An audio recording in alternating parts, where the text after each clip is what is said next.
Good morning.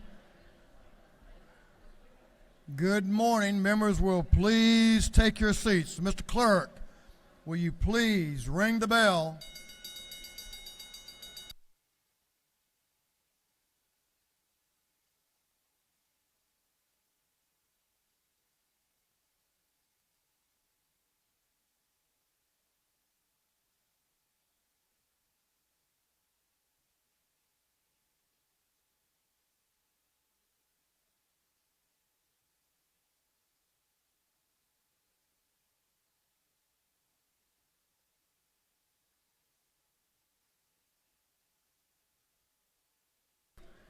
We're going to have the morning roll call. All members present will please vote green to signify their presence in the chamber, and the clerk will unlock the machines. We'll get you.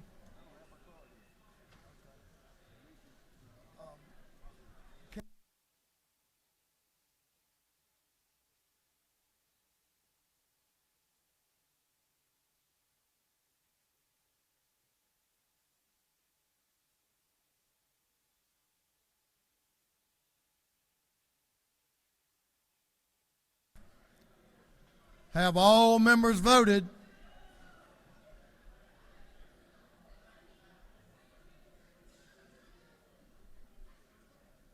Good morning, Mr. Leader. Leader Beverly, how are you doing? Good. Have all members voted?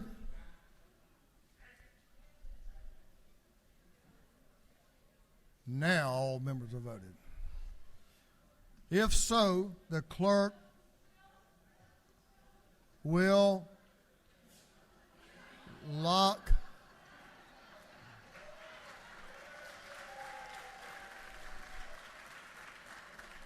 the machine. Doorkeepers, will you please close the doors and keep them closed? As is our custom, we will begin our day with scripture reading and prayer by the chaplain, after which we will pledge allegiance to the flag of our country. Our chaplain this morning will be introduced by the gentleman from the 139th District, Representative Chairman Richard Smith. Chairman Smith. Thank you, Speaker. You know, it's always scary when your pastor comes and you see this line of people lining up to talk to him.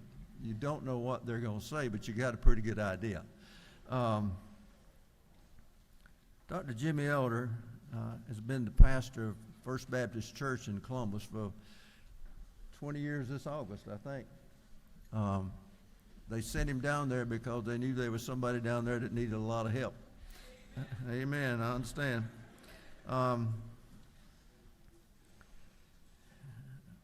I always call Dr. Elder Jimmy because we have a fantastic relationship, and it has grown over those 20 years. There have been some really good times, like the Mercer School of Medicine that we were deeply involved in, and he was as integral in that process as anybody. There have been some sad times. He provided the services for my grandson when he was buried. But he also did the dedication of my great-granddaughter. And he also did he did a dedication when my granddaughter got married. So we've had some wonderful experiences together. So he's, not only is he my pastor, he's my friend, and he's one of those individuals that I hope each one of you get the opportunity to have in your life a mentor. I've got him by a few years, but that's okay. He is a tremendous mentor, and I really look and really need his advice. Jim is a graduate of Mercer. He also is a graduate of the Southern Baptist Theological Seminary and Princeton Theological Seminary. But he's just a great individual, and I love him, and all my family love him. Jimmy Elder.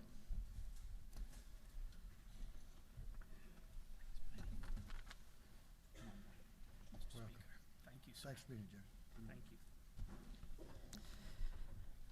Oh, I'm so honored to be here. Speaker Burns, Chairman Smith, members of the Georgia House of Representatives, staff, and friends in the gallery, I'm honored to be a part of beginning your day today. It's a great day. The Lord has created it and given it to us, so we will rejoice and be glad in what the Lord does here. Our community of Columbus, Georgia is grateful for all that you do. We feel the impact of the decisions that you make. And I'm grateful for our delegation. We have a wonderful delegation here. And I'm particularly grateful for Chairman Richard Smith. Richard and I have been friends for a long, long time. And I'll tell you something. I know him when he's not in the gallery and when he's not in the office or at the chairman's desk. I know him as an individual whom I respect and love and appreciate. He's as good a man off the record as he is on the record, and I love him dearly. Thank you, my friend. Almost 20 years ago, I made a deep and abiding commitment to be a better steward of my body and the life that God has given to me. And to that end, I started going to the YMCA every morning at 5:20. Yeah. I'd work out, dress, and leave about 7:20. This was an important time of exercise and reflection, of fellowship and accomplishment for me. Well, Monday was a week ago. I arrived at 5:20. I put on my bike shoes and I participated in an RPM class. That's a spinning class, most of you probably know. That's a class where you actually sit on a stationary bike with a most enthusiastic and demanding instructor who has a voice that carries all the way to Atlanta, I can promise you. Very strongly coaching, maybe interpreted as yelling at us, and telling us to pedal and stand and sit and sweat for 45 minutes when we ride the equivalent of about 10 to 12 miles. It can be brutal, but it's one of those things that you do because it feels so good when you stop doing it. I always walk out of spin class with a little bit of a swagger, some sweat on my brow, and I kind of walk past all the other people that did not brave spin class that morning and give them that nod like, I just did this. And so I return to the locker room, I shower, I dress for the day. What a way to begin a day. A little self-pride, not a lot of self-pride, kind of creeps into that moment. On this past Monday, though, my Apple Watch, which tracks my athletic activities, buzzed. I looked at the health app and it read, "Congratulations, you've accomplished all your goals for today." It was 6:15 in the morning. I'd accomplished everything that I had set as a goal for exercise for the whole day. Now, the fact is, it's based on an algorithm that Apple does. I don't understand it all, but it takes your daily activities, it averages it, figures out what your goals must be. And so I stopped in the middle of the locker room and looked at my watch again just to make sure it was right.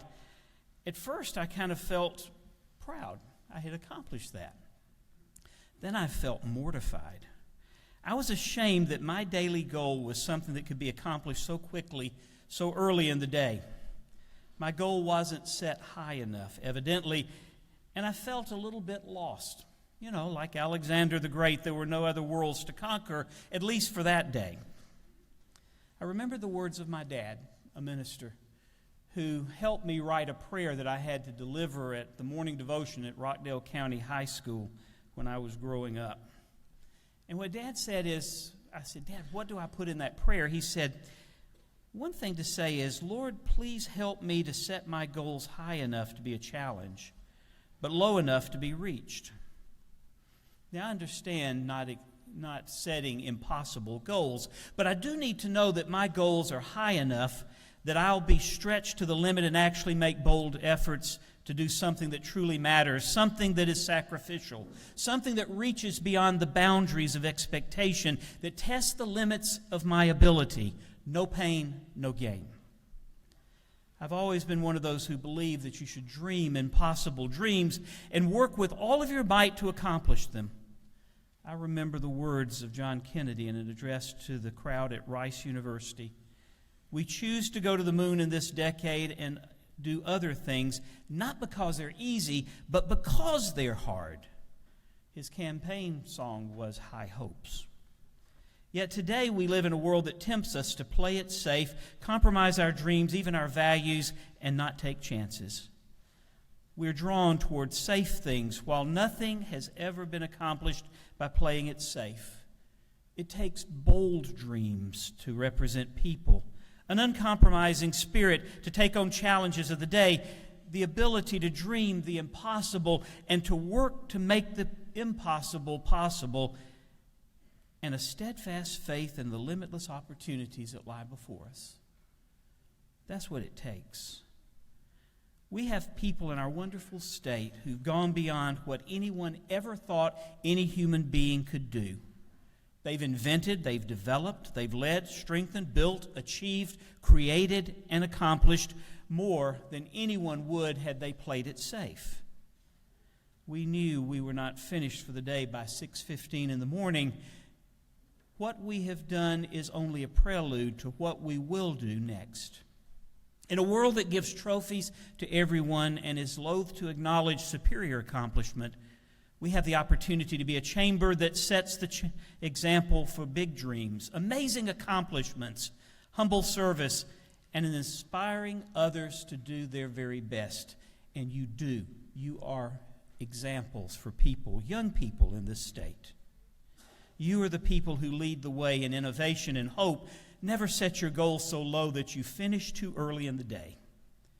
As individuals who represent the people of Georgia, we are depending upon you. I, as a citizen, am depending upon you to be bold and never allow the pressures, fears, hesitation to hamper your mission to take our state to where it's never gone before, in quality of life for all citizens and prosperity for everyone. God blesses the bold spirit of one who trusts in Him and uses gifts and opportunities He's given them. He wants you and me to do the right, needful, and important things, not because they're easy, but because they're hard. Jeremiah 32:17 says, "Ah, Lord God, it is you who have made the heavens and the earth by your great power and by your outstretched arm. Nothing is too hard for you." Knowing that, we should never set our sights too low. If you have something you really believe in, something that needs to be done for the good of the people, something that has strong moral and ethical base, go for it boldly. Make sure it's part of your commitment. The Apostle Paul said, "Forgetting the things that are behind and reaching forth to the things that are before, I press on toward the mark of the prize of the call of God in Christ Jesus." You have a high calling. Match it with high expectations. Robert Frost said, "Freedom lies in being bold." As for me, I'm resetting this Apple Watch. And I pray that you'll find the next bold, hard, important thing that you're called to do for the people of Georgia. I am cheering you on toward greatness, an unbelievable accomplishment. I believe in you. I appreciate you. I genuinely love you and what you do. May God bless you. Amen. Will you pray with me? Spirit of God, as we gather in this place, you are the God of all of us. You embrace us with your grace and your love. You give to us the ability to share our breath one with another because it all comes from you. May we see each other through eyes of equality, through hearts of love, and have a bold spirit to do the right thing always, uncompromising, because we answer ultimately to you.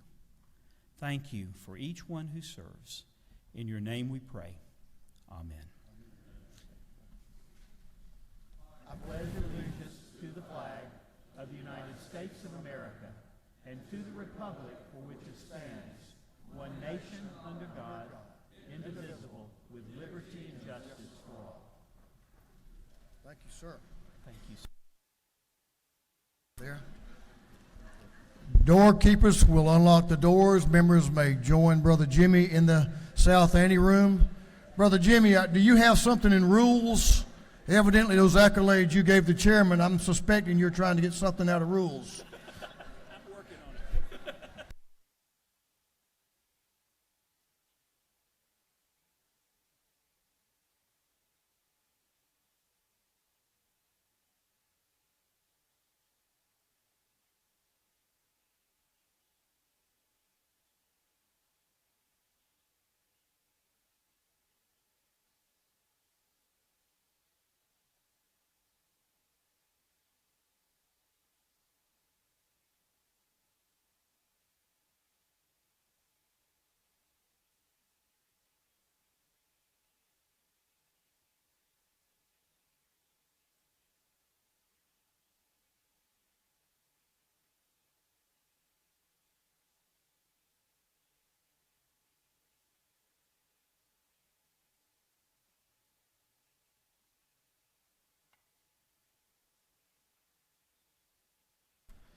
Chair recognizes Chairman Tarvin, the chair of the Committee on Information and Audits. Chairman Tarvin. Mr. Speaker, your Committee on Information and Audits has read the journal from the previous legislative day and found it to be correct. And just a little something else to think about. For those who say it is impossible and can't be done, they need not interfere with those doing it. Now that's profound. That may be your best yet. Chairman Tarvin, a wise guru, the chair of the Committee on Information and Audits, reports that the journal of the previous legislative day has been read and found to be correct. Is there any objection to dispense with the reading of the journal? The chair hears none. The reading of the journal is dispensed with. Is there any objection to the confirmation of the journal? The chair hears none, and the journal is confirmed. Mr. Clerk, will you read the resolution establishing the order of business for the day? Representative, administration of the 104th moves following be establishes the order of business during the first part of period unanimous consents. Introduction of bills and resolutions, first reading and reference of House bills and resolutions, second reading of bills and resolutions, reports of standing committees, first reading and reference of Senate bills and resolutions, morning orders.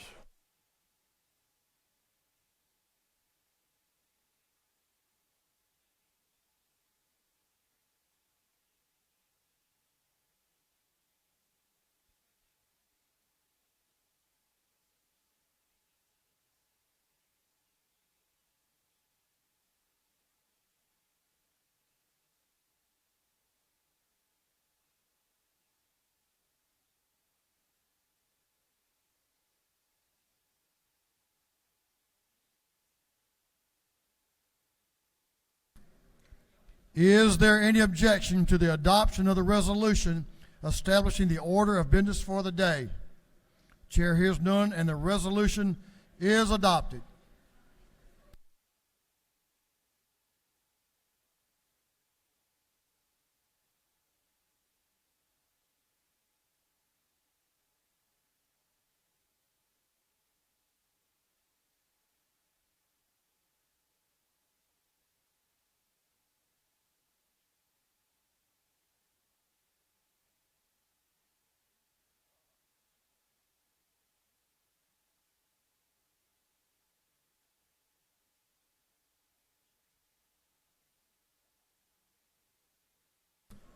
First reading of bills and resolutions. The clerk will read. House Bill 618 by Representative Gladney, the 130th Cannon and the 172nd, Williams, the 168th, McLean, and the 109th, Corbett, the 174th, and others. Bill be entitled an act to amend Article 3, Chapter 2 of Title 40, the official code of Georgia and Taylor relating to prestige license plates. Motor vehicles. House Bill 619 by Representative Houston, in the 170th, the bill be entitled an act to amend an act to provide for the election of members of the Board of Education of Cook County. Intergovernmental coordination. House Bill 620 by Representative Scoggins, the 14th, and Gamble, the 15th. The bill be entitled an act to amend an act providing for the compensation of the Chief Magistrate of the Magistrate Court of Bartow County. Intergovernmental coordination. House Bill 621 by Representative Scoggins, the 14th, and Gamble, the 15th. Bill be titled an act to amend the act creating the Office of Tax Commissioner of Bartow County. Intergovernmental coordination. House Bill 622 by Representative Gamble, the 15th, and Scoggins, the 14th. Bill be titled an act to amend the act to provide a homestead exemption from certain Bartow County ad valorem taxes. Intergovernmental coordination. House Bill 623 by Representative Gamble, the 15th, and Scoggins, the 14th. Bill be titled an act to amend the act placing us certain of the county officers of Bartow County upon an annual salary. Intergovernmental coordination. House Bill 624 by Representative Gamble, the 15th, and Scoggins, the 14th. Bill be titled an act to amend the act creating the Office of Commissioner of Bartow County. Intergovernmental coordination. House Bill 625 by Representative Mathis, the 149th, Way to the 9th, Gullet to the 19th, Bentley the 150th, Taylor to the 173rd, and others. Bill being titled an act to amend Chapter 16 and Title 45 of the Official Code of Georgia annotated relating to coroners. Governmental affairs. House Bill 626 by Representative Williamson in the 112th, Fleming in the 114th, Martinez in the 111th, Crow in the 118th. Bill be titled an act to amend Article 2, Chapter 7 and Title 48 of the Official Code of Georgia annotated relating to imposition rate computation exemptions and credits relative to income taxes. Ways and means. House Bill 627 by Representative Taylor in the 92nd, Fryer the 122nd, Schofield the 63rd, Davis the 87th, Oliver the 82nd, and others. Bill be titled an act to amend Article 1 of Chapter 7 and Title 44 of the Official Code of Georgia annotated relating to landlord and tenant. Governmental affairs. House Bill 628 by Representative Reeves of the 99th, Evans the 57th, Hong of the 103rd, Lim of the 98th, and Carson the 46th. Bill be titled an act to amend Code Section 44-13-100 of the Official Code of Georgia annotated relating to exemptions for the purposes of bankruptcy. Judiciary. House Bill 629 by Representative Beverly the 143rd, Parker the 107th, Mitchell the 88th, and Roberts the 52nd. The bill being titled an act to amend Article 7 of Chapter 4, Title 49 of the Official Code of Georgia annotated relating to medical assistance generally. Public and community health. House Bill 630 by Representative Lim of the 98th, Bazemore the 69th, Frye the 122nd, Lupton of the 83rd, Clark of the 108th, and others. Bill be titled an act to amend Article 1 of Chapter 1 and Title 7 of the Official Code of Georgia annotated relating to provisions applicable to the Department of Banking and Finance. Judiciary. House Bill 631 by Representative Parrish of the 158th. Bill be titled an act to amend the act incorporating the city of Swainsboro. Intergovernmental coordination. House Bill 632 by Representative Crawford of the 84th, Oliver the 82nd, Drenner of the 85th, and Evans of the 89th. Bill be titled an act to amend an act providing a homestead exemption from certain city of Decatur ad valorem taxes. Intergovernmental coordination. House Bill 633 by Representative Crawford of the 84th, Oliver of the 82nd, Drenner of the 85th, and Evans of the 89th. Bill be titled an act to amend an act providing certain homestead exemptions from the city of Decatur ad valorem taxes. Intergovernmental coordination. House Bill 634 by Representative Crawford of the 84th, Oliver of the 82nd, Drenner of the 85th, and Evans of the 89th. Bill be titled an act to provide for a new homestead exemption from the city of Decatur ad valorem taxes. Intergovernmental coordination. House Bill 635 by Representative Crawford of the 84th, Oliver of the 82nd, Drenner of the 85th, and Evans of the 89th. Bill be titled an act to amend an act providing for a homestead exemption from the city of Decatur ad valorem taxes. Intergovernmental coordination. House Bill 636 by Representative Crowe of the 118th. Bill be titled an act to amend Chapter 2, Title 21 of the Official Code of Georgia annotated relating to elections and primaries generally. Governmental affairs. House Bill 637 by Representative Hitchens of the 161st and Stevens of the 164th. Bill be titled an act to amend Chapter 10 and Title 25 of the Official Code of Georgia annotated relating to regulation of fireworks. Public safety and homeland security. House Resolution 348 by Representative Silcox, the 53rd, Evans, the 57th, and Holland, the 54th. A resolution creating the House Study Committee on Excessive Vehicle Noise and Related Crimes. Public safety and homeland security. House Resolution 349 by Representative Moore, the 91st, a resolution recognizing the Honorable Thomas E. Brown and dedicating a bridge in his honor. Transportation. Senate Bill 19 by Senator Kirkpatrick of the 32nd, Summers of the 13th, Setzler of the 37th, Albers of the 56th, Ginn of the 47th, and others. Bill be titled an act to amend Title 15 of the Official Code of Georgia annotated relating to courts. Judiciary, Senate Bill 83 by Senator Jackson, the 41st, Strickland of the 17th, Jones of the 22nd, and Kirkpatrick of the 32nd. Bill be titled Act to amend Article 7, Chapter 5 of Title 16 of the official code of Georgia annotated relating to stalking. Judiciary non-civil, Senate Bill 128 by Senator Albers, the 56th, Robertson, the 29th, Dugan, the 30th, Payne of the 54th, Anna DeVarte, the 31st, and others.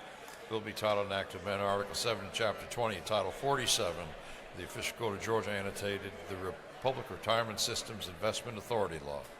retirement, Senate Bill 149 by Senator Albers, the 56th, Estevez of the 6th, Goodman of the 8th, Gooch of the 51st, Watson of the 11th, and others. Bill be titled Act to amend Article 2 of Title 11 of the official code of Georgia annotated relating to sales under the Commercial Code. agriculture and consumer affairs, Senate Bill 169 by Senator Payne of the 54th, Dixon of the 45th, Robertson of the 29th, Anna DeVarte of the 31st, Hickman of the 4th, and others. The bill be titled an Act to amend Code Section 22-754 of the official code of Georgia annotated relating to procedures to be followed by a disciplinary officer panel or tribunals. education, Senate Bill 170 by Senator Albers, the 56th, Dixon, the 45th, Robertson, the 29th, Kirkpatrick, the 32nd, Still, the 48th, and others. Bill be titled an Act to amend Chapter 2 of Title 20 of the official code of Georgia annotated relating to elementary and secondary education. education, That completes first readers.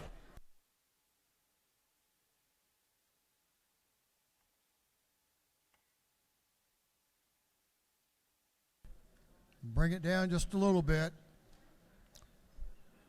Second reading of bills and resolutions. The clerk will read. House Bill 586 by Representative Smith of the 18th, a bill to authorize the assessment and collection of technology fee by the Probate Court of Haralson County. House Bill 587 by Representative Anderson of the 10th, a bill to amend an act providing election of members of the Board of Education of Rabun County. House Bill 588 by Representative Smith of the 18th, a bill relating to the Georgia Crime Information Center. House Bill 589 by Representative Chokas of the 151st, a bill relating to the Department of Audits and Accounts. House Bill 590 by Representative Cameron of the 1st, Crow of the 118th, Kelly of the 16th, Bonner of the 73rd, a bill relating to crimes and offenses. House Bill 591 by Representative Evans of the 89th, Drenner of the 85th, Tran of the 80th, Mitchell of the 88th, Bennett of the 94th, and others. A bill relating to amend an act to provide that each resident of DeKalb County who is 65 years of age or older, over or disabled, those with net income, for a House Bill 592 by Representative Reeves of the 99th, Mitchell of the 88th, Silcox of the 53rd, Crawford of the 84th, Drenner of the 85th, a bill relating to general provisions regarding superior courts. House Bill 593 by Representative Evans of the 89th, Drenner of the 85th, Tran of the 80th, Mitchell of the 88th, Bennett of the 94th, and others. A bill to amend a former local constitutional amendment. House Bill 594 by Representative Evans of the 89th, Drenner of the 85th, Tran of the 80th, Mitchell of the 88th, Bennett of the 94th, and others. A bill to amend an act to provide each resident of DeKalb County School District. House Bill 595 by Representative Deloach of the 167th, the bill relating to primaries and elections. House Bill 596 by Representative Green of the 154th, a bill to authorize the assessment and collection of technology fee by the Probate Court of Randolph County. House Bill 597 by Representative Bentley of the 150th, a bill to provide a new charter for the city of Andersonville. House Bill 598 by Representative Cox of the 28th, Powell of the 33rd, Washburn of the 144th, Douglas of the 78th, Jaspers of the 11th, a bill relating to professions and businesses. House Bill 599 by Representative Irwin of the 32nd, a bill to amend an act to provide a new charter for the town of Martin. House Bill 600 by Representative Schofield of the 63rd, Werkheiser of the 157th, Beverly of the 143rd, Sains of the 180th, Scott of the 76th, and others, a bill relating to general provisions of administrative procedure. House Bill 601 by Representative Silcox of the 53rd, Holland of the 54th, Roberts of the 52nd, Panish of the 51st, a bill to amend an act providing a new charter for the city of Sandy Springs. House Bill 602 by Representative Ridley of the 6th, a bill relating to the Georgia Athletic and Entertainment Commission. House Bill 603 by Representative Wiedauer of the 121st, Gaines of the 120th, a bill relating to the Juvenile Code. House Bill 604 by Representative Byrd of the 20th and Horner of the 3rd, a bill relating to persons and their rights. House Bill 605 by Representative Dickey of the 145th, Bentley of the 150th, Martin of the 49th, Knight of the 134th, a bill relating to realize educational achievement can happen, the REACH Scholarship. House Bill 606 by Representative Cooper of the 45th, Hatchett of the 155th, Houston of the 170th, Cameron of the 1st, Newton of the 127th, a bill relating to state health planning and development. House Bill 607 by Representative Perkle of the 169th, Jones of the 47th, Martin of the 49th, Dubnick of the 29th, a bill relating to Hope scholarships and grants. House Bill 608 by Representative Evans of the 57th, Smith of the 138th, Maynard of the 56th, a bill relating to development, transportation plans, public hearings, approval of plans by board, promulgation of rules and regulations by the Department of Transportation. House Bill 609 by Representative Bentley of the 150th, a bill to amend an act providing a Board of Commissioners of Taylor County. House Bill 610 by Representative Bentley of the 150th, a bill to amend an act changing the number of members of the Board of Education of Taylor County. House Bill 612 by Representative Martin Marin of the 96th, a bill relating to the official state language. House Bill 613 by Representative Marin of the 96th and Park of the 107th, a bill relating to imposition rate computation of income tax. House Bill 614 by Representative Marin of the 96th, a bill relating to prestige license plates and plates for certain persons and vehicles. House Bill 615 by Representative Smith of the 70th, Bonner of the 73rd, Jenkins of the 136th, Thomas of the 65th, a bill to amend an act continuing the State Court of Coweta County. House Bill 616 by Representative Evans of the 89th, a bill relating to general provisions relative to state government. House Bill 617 by Representative Jaspers of the 11th, Perkle of the 169th, Woodauer of the 121st, Thomas of the 21st, Hagan of the 156th, a bill relating to highways, bridges, and ferries. House Resolution 322 by Representative Maynard of the 56th, Thomas of the 65th, Mitchell of the 88th, Jackson of the 128th, Lim of the 98th. Resolution creating the House Study Committee on Research and Development of Reparation Proposals. House Resolution 323 by Representative Evans of the 89th, Drenner of the 85th, Oliver of the 82nd, Schofield of the 63rd, and Buckner of the 137th. Resolution urging the Public Service Commission to pursue actions that will protect electric customers from unjustly paying for construction mistakes. House Resolution 324 by Representative Houston of the 170th, Green of the 154th.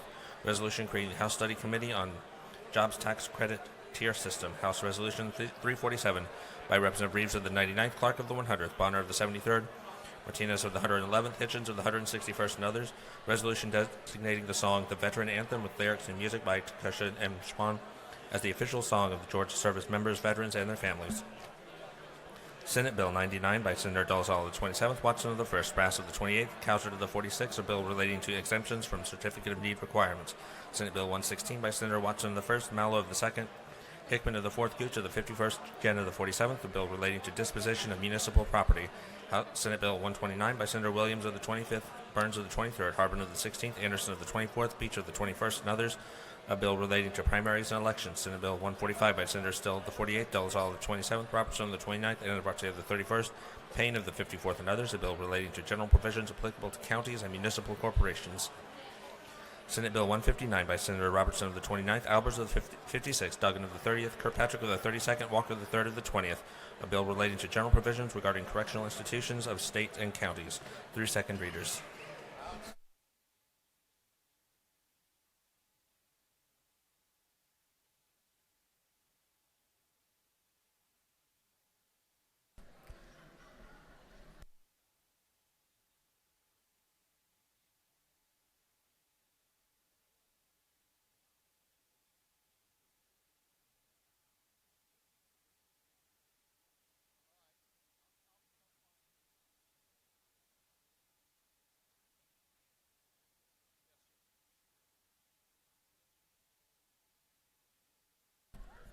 Reports of standing committees the clerk will read.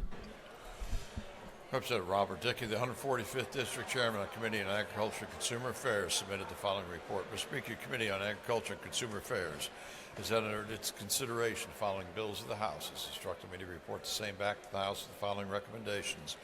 House Bill 471 do pass. House Bill 458 do pass by substitute. Respectfully submitted, Representative Robert Dickey, the 145th District Chairman. Representative Gunner of the 8th District, Chairman on Committee on Judiciary, submitted the following report. Mr. Speaker, your Committee on Judiciary has had under consideration following bills of the House. Has instructed me to report same back to the House following recommendations. House Bill 248 do pass by committee substitute. House Bill 267 do pass. House Bill 292 do pass by committee substitute. House Bill 382 do pass by committee substitute. House Bill 404 do pass by committee substitute. House Bill 470 do pass. House Bill 530 do pass. House Bill 543 do pass. House Bill 563 do pass. Respectfully submitted, Representative Gunner of the 8th District, Chairman. Representative Alan Powell of the 33rd District, Chairman on Committee on Regulated Industries, submitted the following report. Mr. Speaker, your Committee on Regulated Industries has had under its consideration the following bill of the House. It's instructed me to report same back to the House following recommendations. House Bill 353 do pass by committee substitute. Respectfully submitted, Representative Alan Powell of the 33rd District, Chairman. That completes the reading of the reports of standing committees.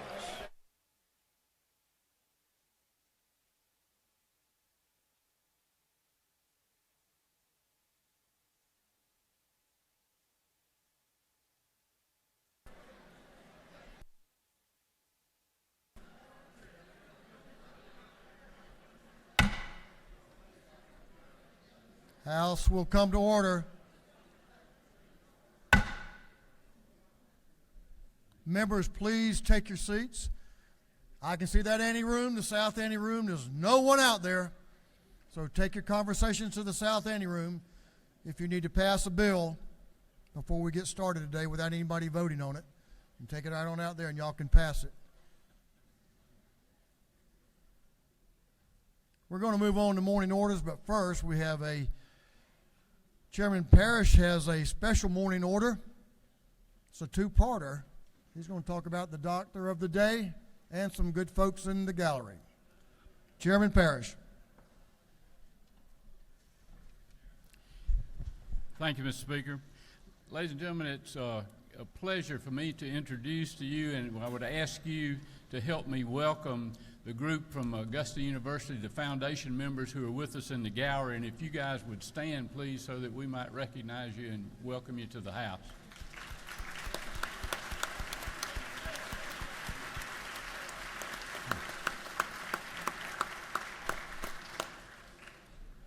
We also have our doctor of the day with us today, Dr. Matt Lyon. He's the Harold Harrison Distinguished University Chair in Emergency Medicine and Professor of Emergency Medicine.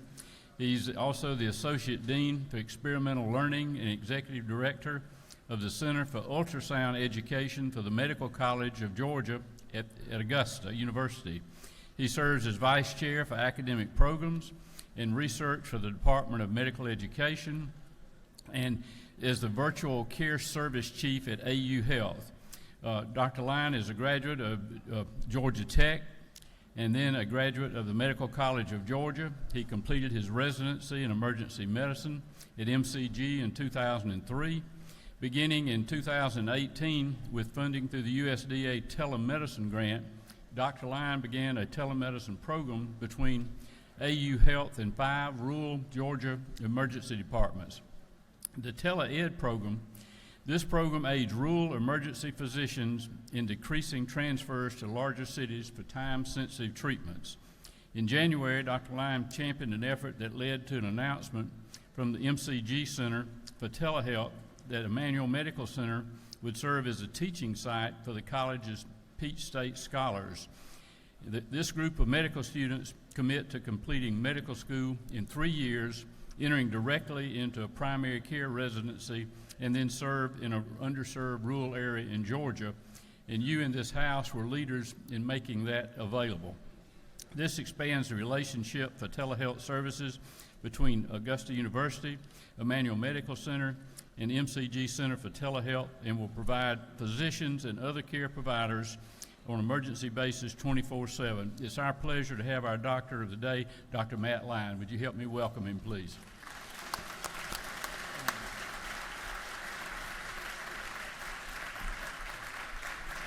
Thank you for this great honor, and thank you for letting me be the doctor of the day. Thank you all for what you do for the citizens of Georgia, the doctors of Georgia, and all of our rural citizens. Thank you. Thank you, Dr. Lyon, for being here and taking care of us. And welcome to AUU Foundation Board. We appreciate what y'all do. Well, now we have some additional morning orders. Representative Washburn has a group he needs to recognize. Representative Washburn. Here he is. Thank you, Mr. Speaker. This is late notice for our other Realtor friends, but if you're here under the sound of my voice, Beth Camp, Alan Powell, and several others, come join me in the well. The opening lines of the preamble to the Realtor Code of Ethics state, "Under all is the land." Under all is the land. And of course we know that the land under our feet is a big part of all sorts of development and all sorts of wealth building in our state, from residential to shopping centers to industrial. The list goes on and on. including farms and timberland. And so today we have the Georgia Association of Realtors here at our Capitol, and they'll be coming around to meet with a lot of y'all. They are the people who provide consulting and brokerage services to buyers and sellers of all those types of real estate we just talked about. I have two significant events happen to me in 1975. I married my dear wife on June 14th, which was one of the best decisions I ever made. And then I joined Fickling and Walker, an old real estate brokerage firm in Macon, on August 17th. And so I have been married to my dear wife for 47 years, and I've been a realtor for 47 years. And I've been blessed by both, because the real estate brokerage business is honorable and honest, and it provides honest and honorable service to the people of Georgia. And me and my friends standing around here proudly earn fees doing good work for all those people. So you greet those folks today from the Georgia Association of Realtors with a handshake and a smile, because they're good people, and they are voters, and they believe in you, and they trust you to do the right thing to protect private property rights in Georgia. Thank you so much, Mr. Speaker.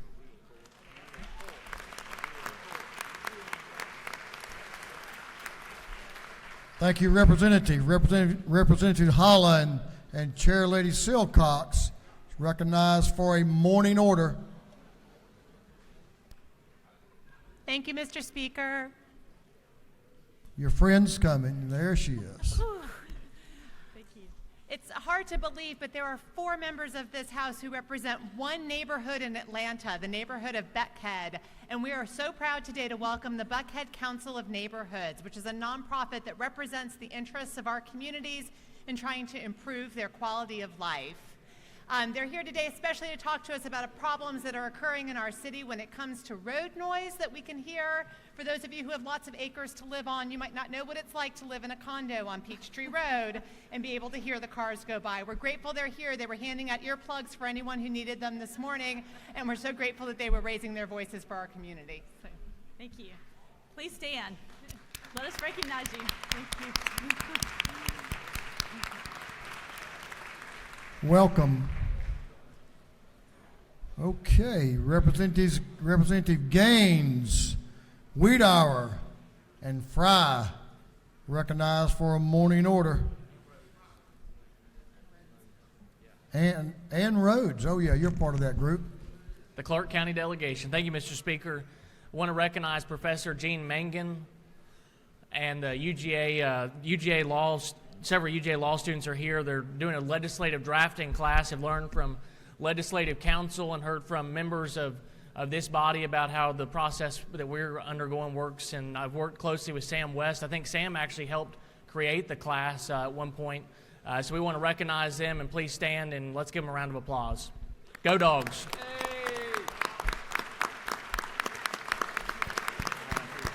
Welcome, UGA. Thank you, Mr. Speaker.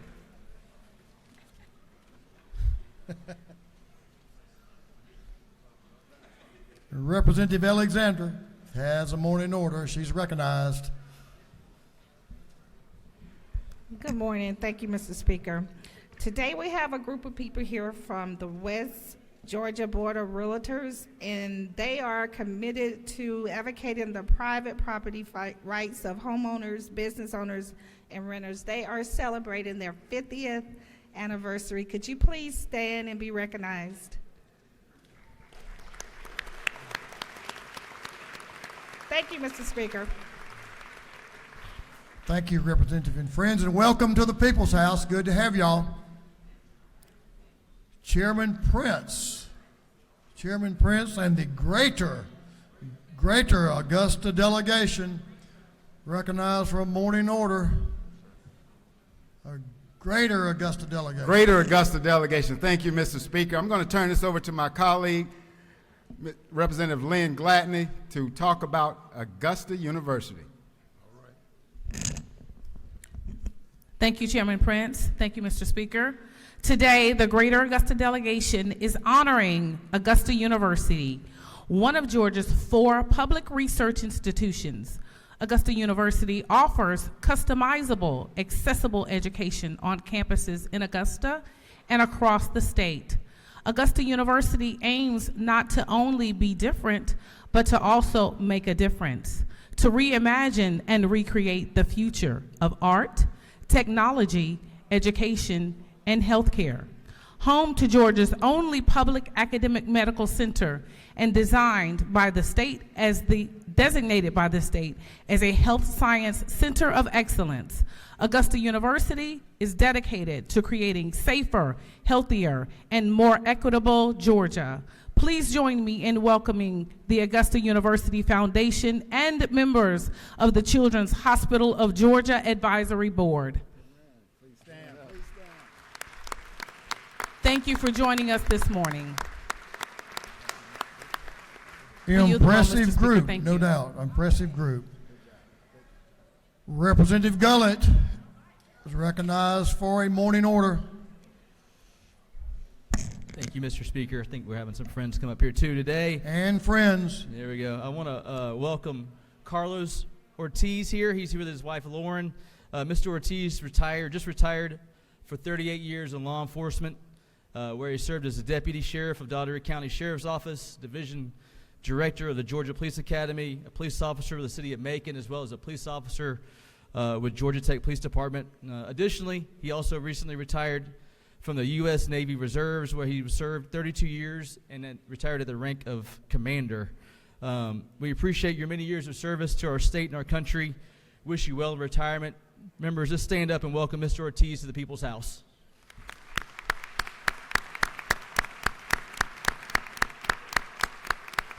Thank you, Mr. Speaker. Thank you for your service, Mr. Ortiz. We do appreciate it. Representative Olaye is recognized for a morning order.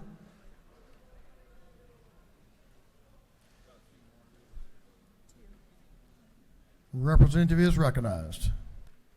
Thank you, Mr. Speaker. I, alongside my colleague, Representative Park Cannon, wanted to welcome a talented group of fourth graders from the Ron Clark Academy down in southeast Atlanta. It's a dynamic middle school that has created a loving and dynamic learning model that fosters academic scholarship and leadership development. They are joined by co-founders Kim Bearden and Ron Clark. We appreciate you joining us this morning at the People's House. Could you please rise and be recognized?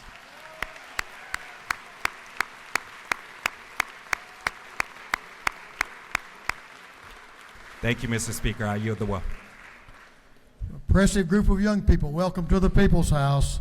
Representative Bentley is recognized for a morning order.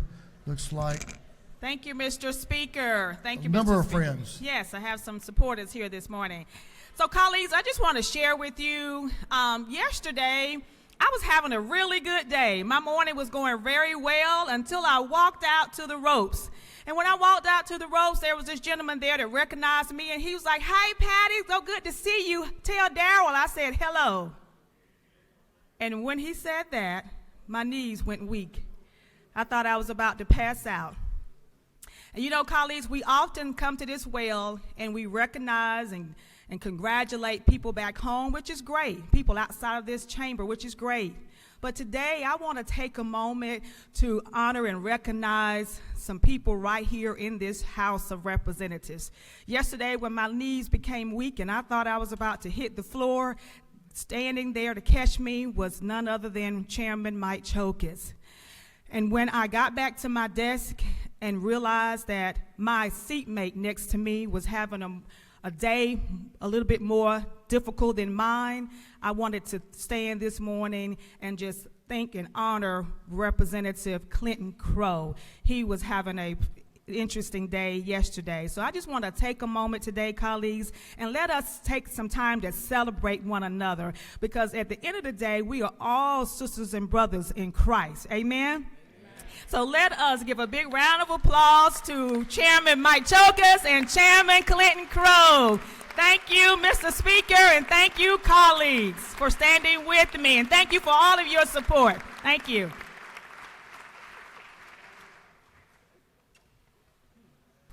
Chair Lady Dempsey is recognized for a morning order. Thank you, Mr. Speaker. Good morning, friends. I know that you all know that your realtors are all here. They're descending on the Capitol and they're gathering today and they're doing good things, but I want you to know that some of the best ones in the whole state of Georgia are from Rome, and they're right up here today. If y'all would stand and let us recognize you. Thank you. Thank you, Mr. Speaker.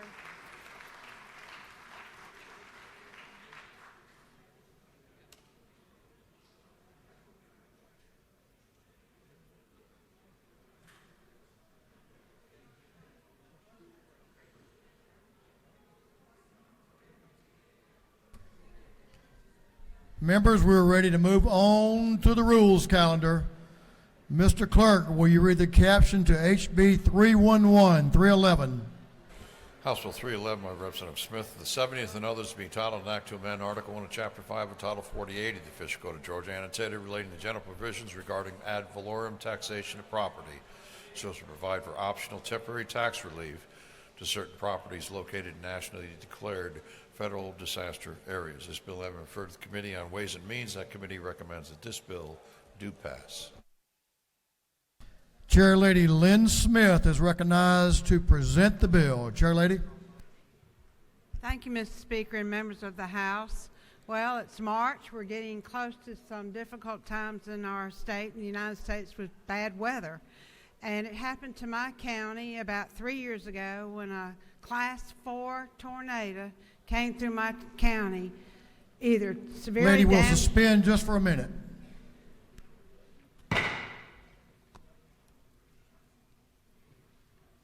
This is an important bill. Thank you, The Mr. lady Speaker. deserves to be heard, so take your conversations elsewhere. Continue, please. Thank you, Mr. Speaker. This is in reference to federally declared natural disaster areas, and it applies to damaged or destroyed homes during the year of the natural disaster. This assembly, to those who are new, debated this issue, and we unanimously voted to support House Resolution 594 last year that will give our local government several options in which to apply some type of ad valorem property tax relief. This came about from a lament to me by a local official. It was several months after the tornado wiped out a large part of my county. And he said to me, "You know what's going on now?" And I said, "No." He said, "Well, our people are still recovering from what happened to their homes. And now they're going to get hit with their property tax bill. And most of them do not have a home, or it's very destroyed and they can't use it." So this bill, to make this become reality for us, which is what we're debating today, this bill had to be put to the people as a constitutional amendment. It was ballot amendment number 2 last year. It got 92% of the vote. What it will do if we pass House Bill 311, and we have to pass House Bill 311 to make this possible for our citizens. And by the way, it got 92% of the vote. I think it was the most heavily supported initiative in last year's general election.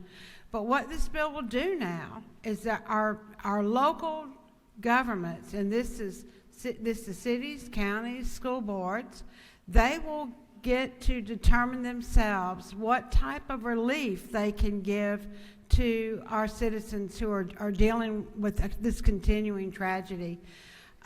You were so supportive of it last year. I want to give a shout out to the Ways and Means Committee.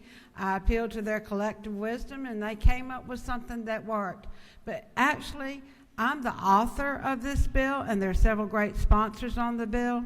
But the voice in this bill is directed to the very ones who will make this determination, which are all our local governments. And you should look and see the flyer on your desk. It explains to you who had input into this bill, and it's all our local governments. Remember, again, it's optional. And so for us right now, we have the option. Will we vote unanimously once more to support this wonderful initiative that we as a body have crafted for the citizens of Georgia? Thank you, Ms. Speaker. Yield for questions. The lady has no questions. Thank you. The lady has yielded the well. Is there any objection to the previous question being ordered? Chair hears none. The previous question is ordered. Is there any objection to agreeing to the report of the committee, which was favorable to the passage of the bill? Chair hears none. The report of the committee is agreed to. Shall this bill now pass? All in favor of the passage of the bill will vote yes, and those opposed will vote no, and the clerk will unlock the machine.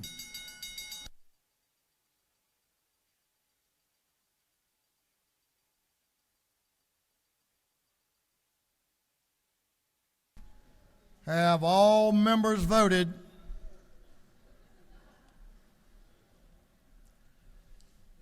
Have all members voted? If so, the clerk will lock the machine. On the passage of the bill, the yeas were 164, the nays are 0. The bill, having received the requisite constitutional majority, is therefore passed. Mr. Clerk, will you read the caption to HB 308?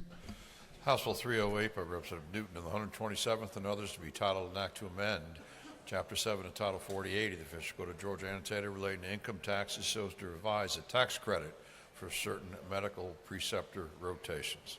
This bill having referred to the Committee on Ways and Means, that committee recommends that this bill do pass. Representative Dr. Chairman Newton is recognized to present the bill. Thank you, Mr. Speaker. I bring to you, colleagues, House Bill 308. This extends a current program that's been very successful in helping train students at Georgia-based schools, in particular in healthcare areas that are so needed across Georgia. It includes nurse practitioners, PAs, and medical students. It offers them a real-world access to where they can see the difference between what's done in a tertiary care hospital but can actually work on the ground in the operating rooms and on the medical floors with doctors and nurse practitioners and PAs across Georgia. That does this by offering a tax credit to preceptor physicians, nurse practitioners, and PAs who are fully trained and board certified. It allows them to offer these rotations, month-long rotations. It does give them a tax credit of either $750 or $1,000 a month, up to 10 a year. It does preclude you from getting paid as a preceptor for any other locations. It's limited, as I said, to 10 a year because we want this to be a high-quality experience for our students. It's proven to be very successful. This bill will add dentistry to that. That will allow dentists for dental students who want to go see real-world practice as part of their educational experience. It would open this tax credit program to dentists. We've been expanding training for nurse practitioners, for PAs, and in particular for medical students with medical campuses, obviously at MCG, campuses for Mercer and Macon, Savannah, and now Columbus. Moultrie has PCOM, Atlanta with Emory and others, Morehouse School of Medicine. All of them are trying to add to their students to try to keep Georgia from staying at 40th in the nation when it comes to doctors per capita. So this has been a great program. It's been a proven program. This would extend it beyond its current end date of 2023, December, to 2028. So it will allow our schools to continue doing the great training they're doing. I hope you'll feel free to support it. I'm glad to answer any questions, Mr. Speaker. I see no questions. The gentleman has no questions. Thank you. I appreciate your favorable consideration. I yield the well. The gentleman has yielded the well. Is there any objection to the previous question being ordered? The chair hears none. The previous question is ordered. Is there any objection to agreeing to the report of the committee, which was favorable to the passage of the bill? Chair hears none. The report of the committee is agreed to. Shall this bill now pass? All in favor of the passage of the bill will vote yes. All those opposed will vote no, and the clerk will unlock the machine.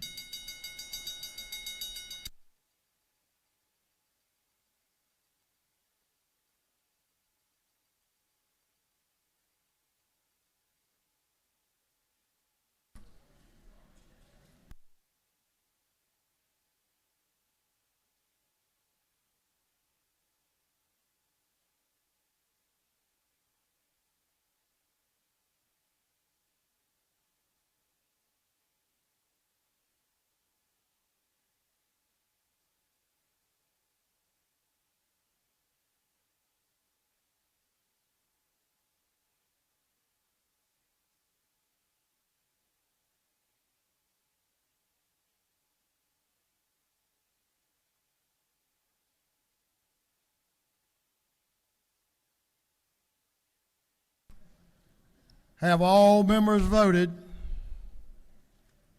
If so, the clerk will lock the machine.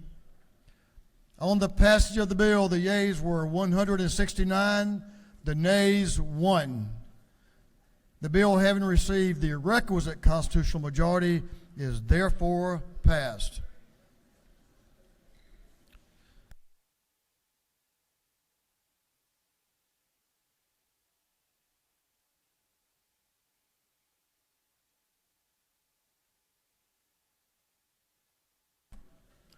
Mr. Clerk, will you read the caption to HB 505?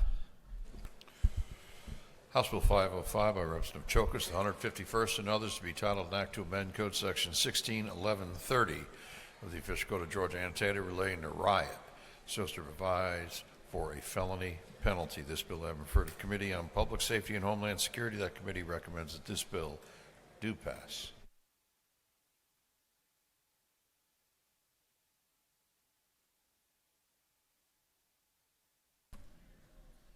Let me give you the lay of the land right here before I recognize the chairman to present the bill. For you new members, and a reminder for the members that have been here, I remind you that the Rules Committee has limited debate on this measure to 30 minutes to 1 hour, 30 minutes to be allocated equally to each side, to be allocated amongst themselves. And right now, there are 3 speakers in favor and 3 speakers opposed. Now that time does not include the presentation by the author or the 20 minutes for the chairman's time. We do not have a minority report. Timer will be running while you're in the well, and I'll let you know when the time's expired. So if y'all want to divvy up your time amongst yourselves, those that want to speak to the bill, that'll be fine, or one person can take it all. That's y'all's choice. I'm going to run the clock.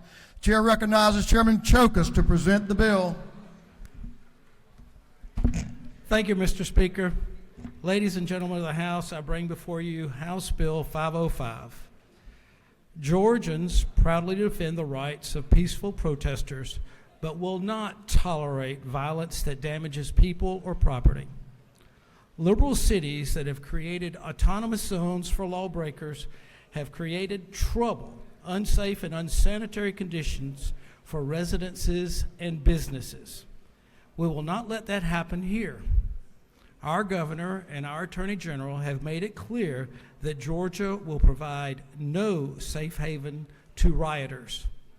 This legislation puts that vision into state law and sends a signal to troublemakers throughout the country that they won't get a slap on the wrist if they come here and engage in rioting.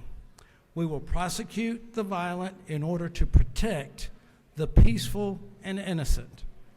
The violence we saw recently that grew out of the violent riots against the Atlanta Public Safety Training Center was broadcast far beyond our state lines. With our downtown dependent upon convention and tourism dollars, we must protect that industry from the brand damage that would result from further riots. The only thing that this bill does is it increases the penalty for criminal offense of riot from a misdemeanor to a felony. Let me repeat that. From a misdemeanor to a felony. The second thing that it does is it adds riot to the list of offenses that must have bail decided by a superior court judge. As chairman of the Small Business Development Committee, I feel that it is my responsibility to support the thousands of small businesses across the state, from restaurants, beauty parlors, clothing stores, to convenience stores, jewelry stores, tattoo shops. These violent acts of riots provide a dangerous environment for the businesses to operate. It is not only detrimental to the business owners, but more importantly, to their employees, their staff, and their patrons. Small businesses are the largest employers in the state. They provide more jobs than any other entity. These small businesses provide the manpower to coach Little League, raise money for local school programs, support the Boy and Girl Scouts, and help with local disasters. In so many cases, small businesses are family endeavors. I know from personal experience that my children helped me. It is unfair for small businesses to face the additional threat of riot, especially now after so many were closed during the COVID-19 crisis. HB 505 will help small business. Thank you, Mr. Speaker. I yield for about 2 or 3 questions. Gentlemen, will yield for a question. To your left, Representative Kelly from the 16th has a question. Thank you, Mr. Speaker. Will the gentleman yield? Yes, sir. I'll yield. Now, Chairman Chokas, isn't it true that what we're trying to focus in this bill are on these violent rights? And we've had some discussion, debate that this could be applied just as simply as if 2 individuals got in a fight. We've heard that in the debate. Isn't that true? Yes, sir. But isn't it true that's not what we're focused on here? We're That's focused true. on violent rights. And so isn't it further true, Mr. Chairman, that under current law that a simple fight between 2 individuals couldn't be charged under this right statute according to the rule of leniency and the misdemeanor offense of affray? Isn't that true? Yes, sir. All right. Thank you, Mr. Chairman. Thank you. Thank you for that question. Gentlemen, yield. Yes, sir, I do. Representative Hughley, to your left again, has a question. Yes, ma'am. Thank you, Mr. Speaker. Does the gentleman yield? Yes, ma'am. Can you explain to us what, in your mind, is the definition of a riot and how a police officer would not tack that on like they tack on every other charge when they arrest people? Well, it has to be 2 or more people that are involved in a violent act, and according to case law, riot requires common intent and a concert action of intent. So in other words, the example that was used in the Rules Committee, whereas you have a ballroom brawl, you have 2 people opposing to each other, that would not be valid at this time. It's totally irrelevant. It's where 2 or more people have a common intent to create violence. And so that would be the definition that we're working from, and it's already in case law. Thank you, Mr. Gentlemen, yield for another question. Yes, sir. This will be the last one. Representative, let's see, the Majority Leader, Estration, has a question. I Whoa. guess I best recognize him. I think so.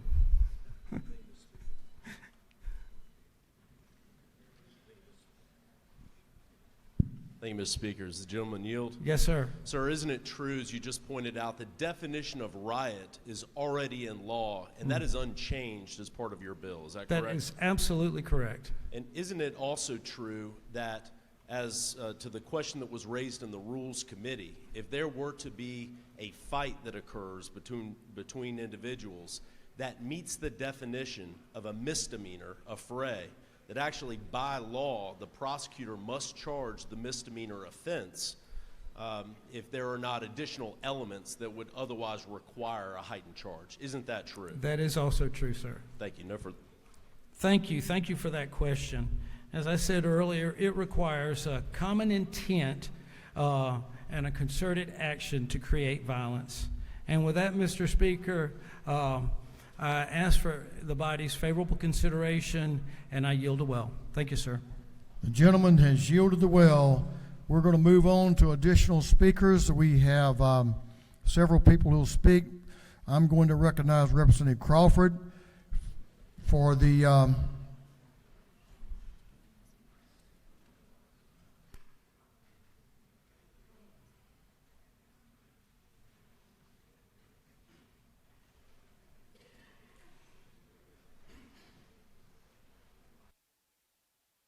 Okay, we'll change that order then. Representative Adesanya will be recognized to speak to the bill. Now, you have a total of 30 minutes, and that can be split up any way you desire as you speak to the bill.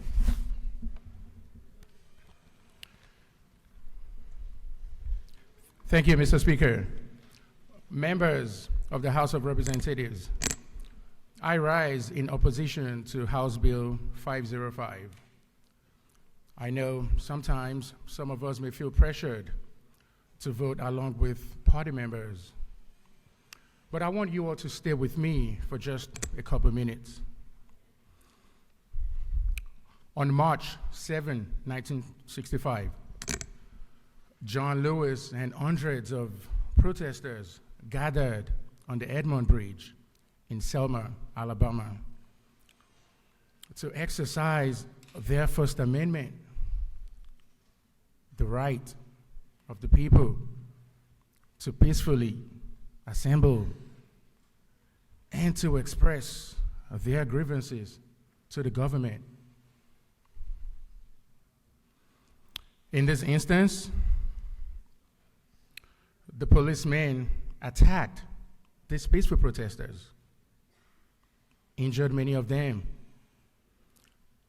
who locked arms together and fought for the freedom and our highest American values. Their sacrifice paved way for so many of us to sit in this chamber, especially those of you that look like me, and to all of the women, irrespective of your party.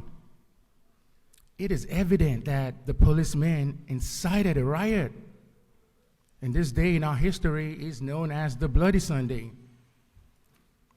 In 1848, Elizabeth Stanton, along with over 300 women, gathered in Seneca Falls, New York, to peacefully exercise their First Amendment right.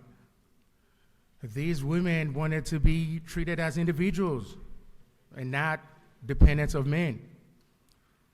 They wanted more employment opportunities. They wanted education opportunities. They wanted the freedom to run for office and to speak in front of Congress and to vote. Through their effort, we see all of you amazing women sitting here today, making a difference and making Georgia better. Now, while the legislators behind this bill may suggest this language only targets protesters engaged in crimes of violence, this bill expressly contemplates non-criminal conduct. Or just take a look at lines 11 and 12 of the bill. It defines riot as two or more individuals engaged in either one, unlawful act of violence, or two, any other act committed in a violent and tumultuous manner. Think about that for a second. This language leaves a gray area. Any other act committed in an act of violence and tumultuous manner. This implies that there are some types of non-criminal conduct that may rise to the level of a riot when performed by two or more people. And then this bill is asking you all to vote yay, to make it a felony, to protest, and then be punishable up to 20 years. 20. To break it down in simplest terms, what this bill is asking for is that do not dare to assemble and exercise your First Amendment. We have seen many times where law enforcement consciously arouses peaceful protesters and then be the one to spark the riot. And we are asking these protesters to be punishable up to 20 years.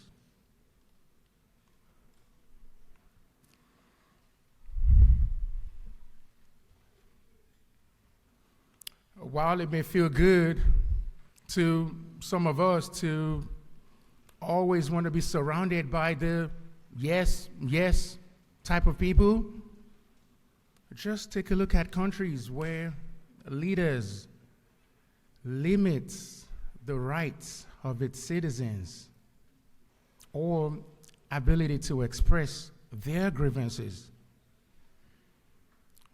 We have come too far and we have fought too hard to go back.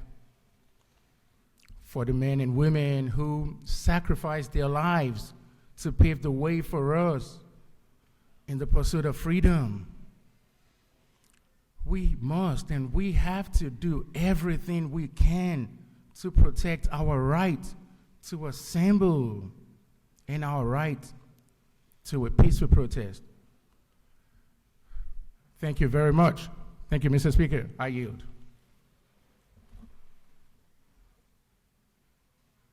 The gentleman has yielded the will. Representative Crawford is recognized to speak to the bill.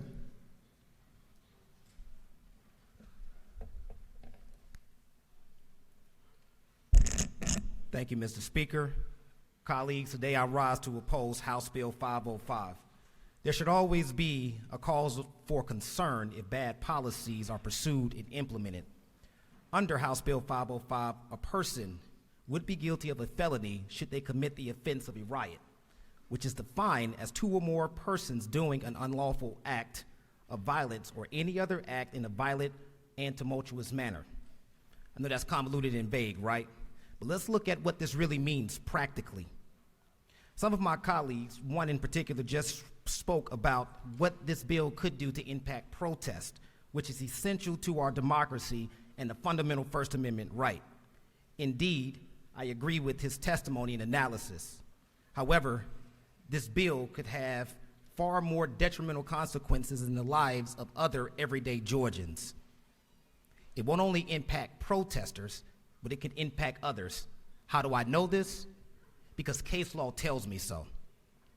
If we want to determine how an amended bill will impact the people, all we have to do is look at what the original bill has done in the past. And we don't have to look too far. Our Georgia Court of Appeals previously held that there was sufficient evidence to charge teenagers under this same statute because of their involvement in proximity to a neighborhood fight.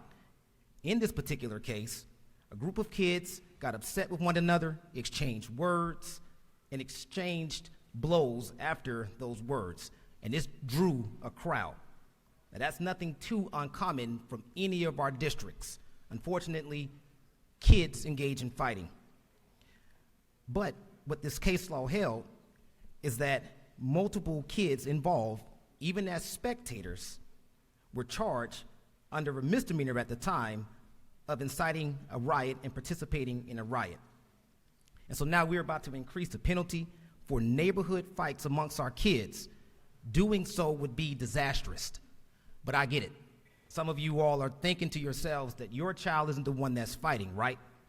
Well, the court's analysis wasn't that simple. It didn't solely focus on the kids involved in the fight. What the court held is that because essential elements of inciting a riot were in pertinent part, engaging in conduct which urges or advises others to riot or fight, a child preventing someone from breaking up a fight, urging someone to fight, or simply being a bystander could also result in a felony charge should this bill pass. Surely I'm not advocating that our youth engage in confrontation, but if our teenagers, your teenagers, have a lapse in judgment and be involved in or potentially be in proximity of a confrontation, they could face a felony charge, which will have a negative result on their life trajectory. Now, proponents of this bill may rely on what they deem to be prosecutorial discretion. And that's a way of them saying that a prosecutor would have the ability to charge someone for any act.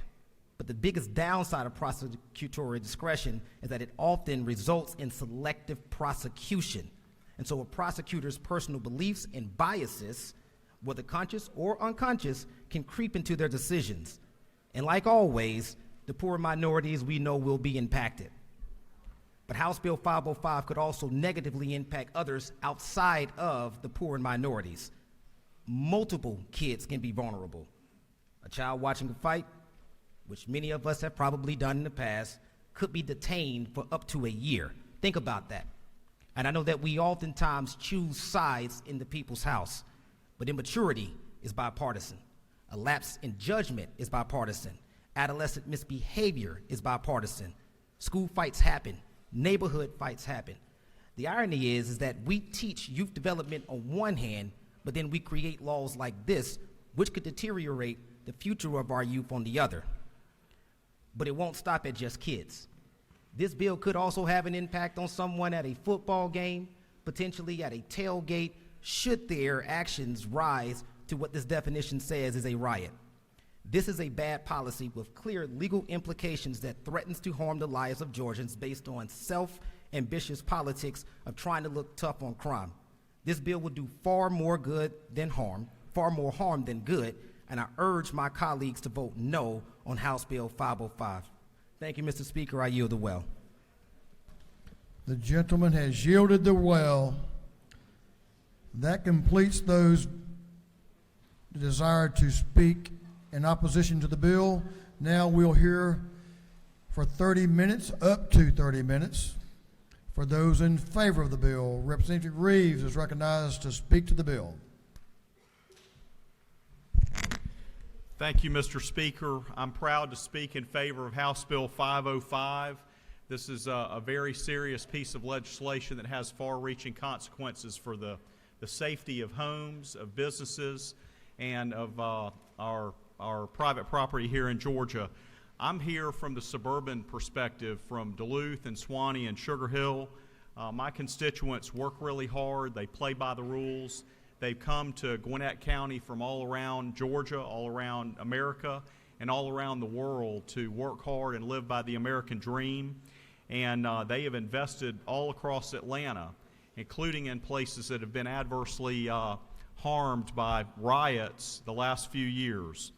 And this bill will give you an opportunity to stand up and defend the rights of peaceful protesters, but to draw a clear line that peaceful protest does not allow people to cross the line into violence and to property destruction. If they choose to cross that line from First Amendment free speech to violence and harm to people and property, then Georgia law is going to come down on them under this bill. Free speech, your free speech rights end where the other person's personal safety and property begin. That's a tradition in America that this legislation honors. This legislation puts into state law and sends a signal to troublemakers around the country, and you've seen the phenomenon literally of having tourists who come to certain areas and destroy property and harm people that they have no ties to. And that happened recently. I had a mayor and 2 city council members who came to a conference that a lot of y'all had the opportunity to attend. And the night before, they had gone out to eat in Atlanta, and they were a few blocks away from what under this bill would be a riot. And by the way, those protesters, most of them were not minorities, and a lot of them were not even from Georgia. And they broke windows, they set things on fire. That was not free speech. That was not peaceful protest. And that's not the kind of thing we can afford, literally. We can't afford to have that going on in Atlanta or anywhere else in Georgia. Both my parents grew up in Representative Chokas's district. And Americus, Georgia, and his communities are Main Street towns. But mine are too in Gwinnett County. We've got 1 million people there, and there are about 15 communities. And there are decades of hard work and investment in every home and every business in my area, and in every small town in Representative Chokas's district in Middle Georgia, where I spent 5 years. And to have people, particularly outside protesters, come into Georgia and harm people and break things and damage property, that's not free speech. That's not peaceful protest. And that is not the proud heritage that this state has of getting out there and exercising peaceful protest and persuading by the force of reason and intellect and the ballot box, not by breaking windows and beating people up. I told you about the mayor and council member for my community who could have been in harm's way, and they saw businesses that were harmed by rioters. I also want to speak about someone from Suwannee who invested in an area between here and the airport, really close to that Wendy's that got burned down after a tragedy happened that should not have happened. But to respond to one tragedy with going in and burning down a restaurant, that doesn't make things better. What it does is it makes peaceful business owners like my constituent from Suwannee, who was out there serving patients and getting medication to people with diabetes and to senior citizens, it makes them worried about investing in communities. This bill says in Georgia you'll be safe. You could speak your mind, you could peacefully protest, but don't go hurt people and break things. Number three, I had a high school student recently contact me and say, I want to apply for this Georgia National Guard scholarship at University of North Georgia. It was a North Gwinnett high school student, and three or four of us here in the room share that high school cluster. And this young lady wants to go into public service and military service part-time while getting her college degree, and then be obligated to serve our state in the Georgia National Guard after she graduates. Well, freedom is not free. When there are peaceful protesters, law enforcement, and in some cases National Guard, they're obligated to protect those peaceful protesters, and that's good. And Georgia has a proud history. Judge Boodle, who I got to hear, he laid down the law in the 50s and 60s, and he said law enforcement is obligated to protect peaceful protesters. He was appointed by Calvin Coolidge, and he was still deciding cases in the 60s, and he was still speaking to college students in the 90s. Judge Griffin Bell, he was appointed by President Kennedy. Judge Bell, who was from Americus, Georgia, where Representative Chokas is from, he said law enforcement and military have an obligation to protect peaceful protesters. But unfortunately, as you saw in 2020, law enforcement and the military, they get called out when all hell breaks loose and when people are getting hurt physically and when things are getting broken. And to have law-abiding, hard-working National Guard people and law enforcement get called in to pick up the pieces when people are getting hurt and things are getting broken, to me that's unconscionable for us to have anything to do with that. We need to send a message to violent protesters and people destroying property. You can't do that in Georgia. We will listen to you all day long. You have a right to vote. You have a right to persuade. You don't have a right to harm people and property in Georgia. Speaking to the precedent that Representative Chokas consulted in drafting this bill, it's Loomis versus State, and it's Dixon versus State. Speaking to the wording of the bill, any two or more persons who shall do an unlawful act of violence, not free speech, not peaceful protest, but violence, or any other act in a violent and tumultuous manner commit the offense of riot. Period. That's it. One sentence long, and both elements of that crime require violence. The tumultuous, the language of that is a mob. It's mob rule. If you get together and have a mob that crosses the line into violence, that's when riot is declared under this statute, and it is made a felony. I had some Korean constituents invite me to a documentary that was well done, and it showed the tragedy that happened in California in the 1990s after another tragedy happened. You had police brutality, and a minority was assaulted by the police, but then the riot that occurred after that destroyed the dreams in the Korean community and in the neighborhood there in California.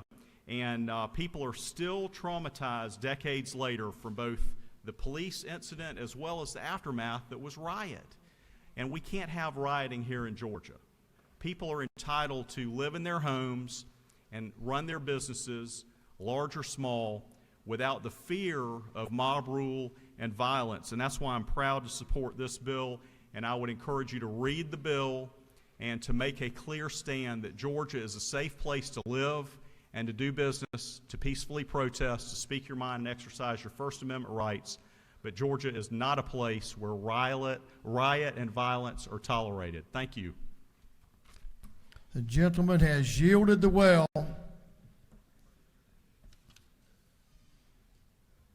That completes the discussion for those opposed and those in favor. Is there any objection to the previous question being ordered? The chair hears none. The previous question is ordered. Now we'll have the chairman's time up to 20 minutes. Chairman Jay Collins, chair of the committee from which this bill came, is recognized to speak to the bill. Thank you, Mr. Speaker. I'm going to keep my comments brief because I don't believe I can say anything that'll change anyone's mind. Your mind's probably already made up. If you've been down to my office in 218, you'll see that I have a 24 by 36 collage, and it was from several years ago, and I had the privilege of meeting Congressman John Lewis. You see, before I became a state representative, I was mayor of my little community out in Villa Rica, Georgia.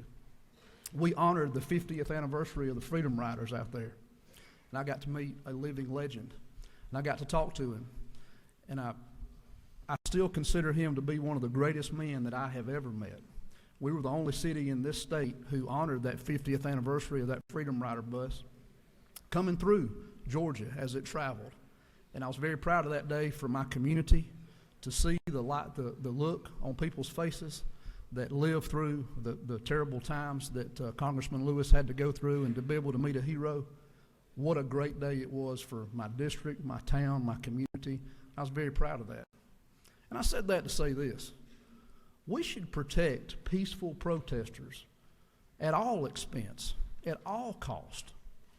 Today, we have peacefully protested against each other in this chamber. We have spoke our mind and we have spoke our position. There's no violence. Ladies and gentlemen, I think the number one, and it's been said before, and I'll say it again right here, the number one priority for government should be to protect persons and property. You know, these protesters that we have seen, I don't want to call them protesters, excuse me, let me call them rioters, because that's what they are. They're really not from our state.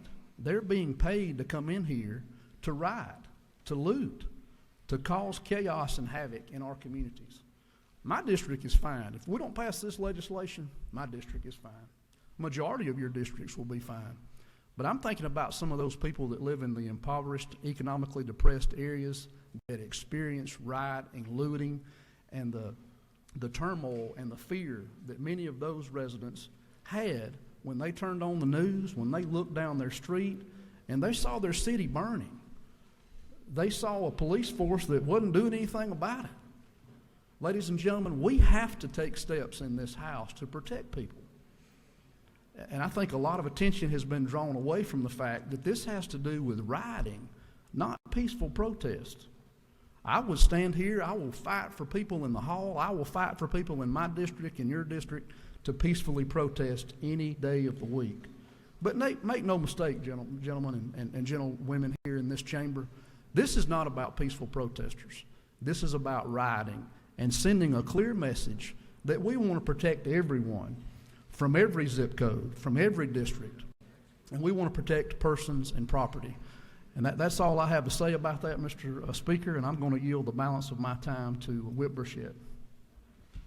The chairman has yielded his time, the remainder of his time, to Whip Burchett.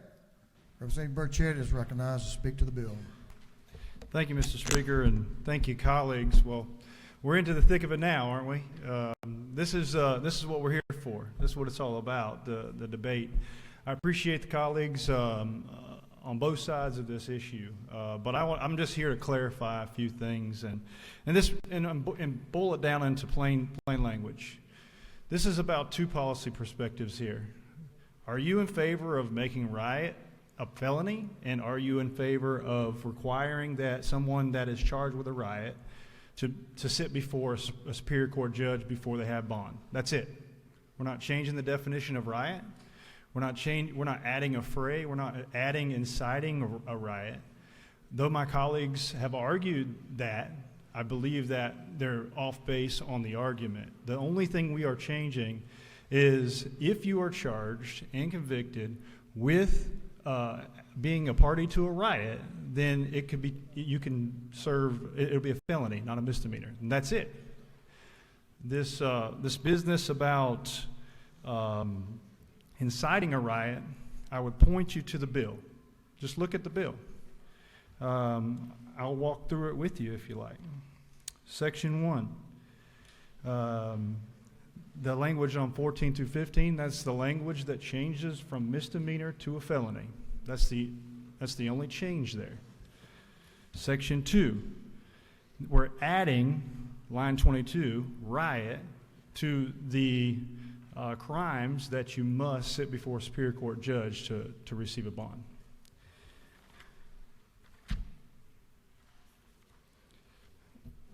No inciting a riot, no affray, none of those things. We're not changing the definition of a riot. We're not expanding the definition of a riot. That's a fallacy to think that.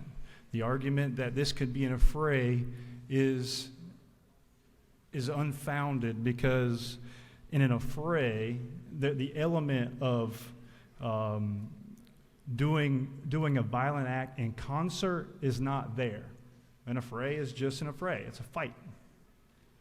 We're not acting together violently to destroy the streets of Fulton County and Atlanta. We're not burning police cars. We're not tearing up the local businesses. And hey, you all were here. A lot of you were here. A lot of you weren't here because we have a large freshman class. But I recall those days. I remember the leaders of Atlanta, Georgia, standing at the Capitol steps asking, pleading, please, please, please, peacefully protest. Don't destroy my business that I've worked for my entire life. My kids, my grandparents have started. I remember that. Do y'all remember that? I remember that. This is the policy that we are putting forward today to the House of Representatives of Georgia, is that it's not okay to come to Atlanta, to come to Georgia, and because you're upset, destroy our livelihoods, commit violence on our Georgia citizens. Many of you recall just recently with the Public Safety Center, we had several individuals that were charged with a riot, and in 48 hours, 2 of those individuals were already out. And they were not even from the state of Georgia, as I understand. They come here to run them up. That's not Georgia. That's not Georgia. And while I appreciate my colleagues debating on the opposite side of this, I would just point you straight to the bill. We're not talking about inciting riots. We're not talking about a fray. We're talking about what the crime and penalty will be if you are taking part in a riot. And so I would ask and implore each and every member here, vote for the bill.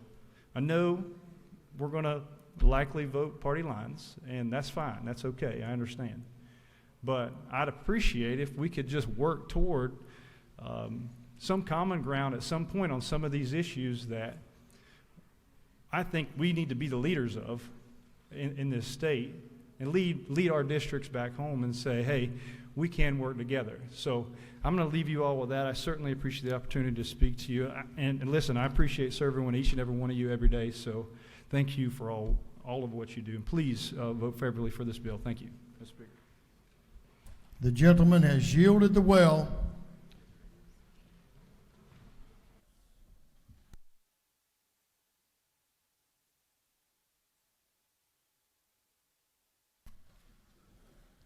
That completes our discussion on the bill. Is there any objection to agreeing to the report of the committee which was favorable to the passage of the bill? Chair hears none. The report of the committee is agreed to. Shall this bill now pass? All in favor of the passage of the bill will vote yes. All those opposed will vote no, and the clerk will unlock the machine.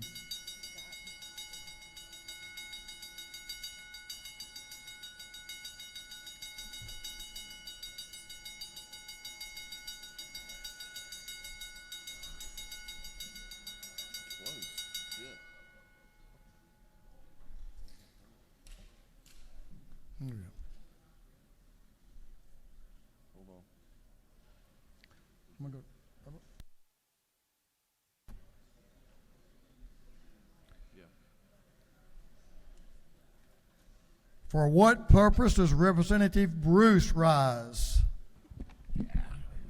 Parliamentary inquiry. State your inquiry. Is it not true that if my brother and I, who happen to have a common interest, were out protesting and someone attacked us because they didn't agree with us, and we defended ourselves and it turned out to be a pretty bloody fight, that I would now go from self-defense to a felony under this bill? If the gentleman so states, I'm sure that's how he understands the bill. For what purpose does Chairman Chokus rise? Parliamentary inquiry. State your inquiry. Mr. Speaker, we have been talking about violence. And isn't it true that one of our two Nobel Peace Prize winners, the Reverend Dr. Martin Luther King, said, "Nonviolence is a powerful and just weapon which cuts without wounding and ennobles the man who wields it. It is a sword that heals." Thank you, Mr. Speaker. I'm sure the gentleman believes everything he just said. Representative Roman is recognized. For what purpose does she rise? Thank you, Mr. Speaker. Parliamentary inquiry. State your inquiry. Is it not true that the words property and business do not appear anywhere in this bill, and the best way to protect peaceful protesters is to vote no on this bill? If the lady so states, I'm sure she believes that. For what purpose does Representative Montahan rise? Parliamentary inquiry, Mr. Speaker. State your inquiry. Isn't it true that this bill would prevent the all too common occurrence of a violent rider being arrested before lunch and released on bail in time for dinner? Well, I'm sure the gentleman states that's his reading of the bill. For what purpose does Representative Becky Evans rise? Inquiry. State your inquiry. Thank you. Isn't it true that in committee we heard from testimony that the definition of a riot had not been updated in over 100 years? And if my colleague, the majority whip, says he wants to work with us, I would hope that we could work on updating that case law. Thank you. If the lady so states, I'm sure that's what she heard. We're going to finish this one. I'm going to do a couple more inquiries. We'll go to, let's see, for what purpose does Representative Maynard rise? Parliamentary inquiry. Isn't it true that... State your inquiry. Thank you, Mr. Speaker. Isn't it true that kids on buses are fighting, and this would be considered a riot? And if we don't protect the kids from rioting on school buses, not only will these kids end up being felons, but then we put ourselves in a predicament because parents, once this bill is passed, they'll question what are the schools doing about all of these felon rioters. And in addition to that, Mr. Speaker, there are several instances in Pernell Harris who died while handcuffs were on him. He was beat by police officers here in Georgia. Does that mean, Mr. Speaker, that these police officers have now committed a felony? The lady has good questions, and I'm sure her reading of the bill will help her answer those questions, or she can speak to the author. I'm going to take two more. I recognize. For what purpose does Representative Hughley rise? Parliamentary inquiry, Mr. Speaker. State your inquiry. Mr. Speaker, isn't it true that at the end of the day, when police officers make the arrest, they're the ones who putting the charges on these individuals, and it's going to cost parents and family members a lot more money to get people out of jail so that they can go and then have their day in court and be afforded the opportunity. So this is going to cost more money for individual citizens. Isn't it true, further true, that people who break the law are not watching us and know that we're making this a higher penalty, but families are the ones that are going to suffer. I appreciate the lady's view, and I know she believes in what she speaks is true. For what purpose does Representative Holcomb rise? Parliamentary inquiry. State your inquiry. Mr. Speaker, isn't it true that while I support the goal of opposing the destruction of property and the commission of violence, that Georgia courts have interpreted this statute as being that all persons sharing in a riot are guilty whether or not their conduct was in fact violent and tumultuous, and that is very concerning. I'm sure the gentleman believes that as a learned practitioner of the law and a dedicated reader of legislation, so we appreciate your insight. For what purpose does Representative Neal rise? Parliamentary inquiry. State your inquiry. Is it not true that the issue people have is that if we are turning this to a felony, the issue of discretion being used, misused, and substituted for another charge, instead of using a fray or the appropriate charge, riot being used in substitution of that, and that is what is giving a lot of members in this body pause. Well, I've heard several opinions about several different parts of how you interpret what we were talking about, what we're debating, but I do know that the gentlelady believes just what she speaks to be the truth, and that's her understanding. This is the last one. What purpose does Chairman Saines rise? Parliamentary inquiry. State your inquiry. Is it not true that some would like to scapegoat this issue to youth misbehavior and civil protest, but that this bill actually addresses those who would like to desecrate our First Amendment rights by instilling terror and fear in this very city, in the small business and minority-owned businesses all across this state? I'm sure the gentleman believes of what he states. Have all members voted? Have all members voted? I think we've thoroughly discussed this proposition. Have all members voted? I believe they have, so the clerk will lock the machine. On the passage of the bill, the yeas were 98, the nays 73. The bill, having received the requisite constitutional majority, is therefore passed. Mr. Clerk, will you read the caption to HB 500? House Bill 500 by Representative Silcox, the 53rd, and others to be entitled an act to amend Article 3 of Chapter 7 of Title 16 of the Official Code of Georgia Annotated relating to arson and explosives so as to provide for the offense of arson of a law enforcement vehicle. This bill having referred to the Committee on Public Safety and Homeland Security, that committee recommends that this bill do pass. Thank you, Mr. Clerk. I'll remind the members that the Rules Committee has limited debate on this issue to 1 hour. 30 minutes will be allocated equally to each side to be allocated between themselves as they see fit. Those opposed and certainly those in favor. Again, that does not include the presentation by the author or the 20 minutes for the minority report or the chairman's time. That's what we're going to do. At this time, Chair Lady Silcox is recognized to present the bill. Thank you, Mr. Speaker. Ladies and gentlemen of the House, I bring to you today House Bill 500. House Bill 500 provides that anyone, by means of fire or explosives, that knowingly causes, encourages, or procures another to set fire to a law enforcement vehicle would be guilty of the crime of arson of a law enforcement vehicle. Anyone found guilty of this crime would be punishable by a fine of $100,000 and/or 5 to 20 years, and there is no mandatory minimum sentence. A police vehicle is the primary tool with which our dedicated officers enforce our criminal laws.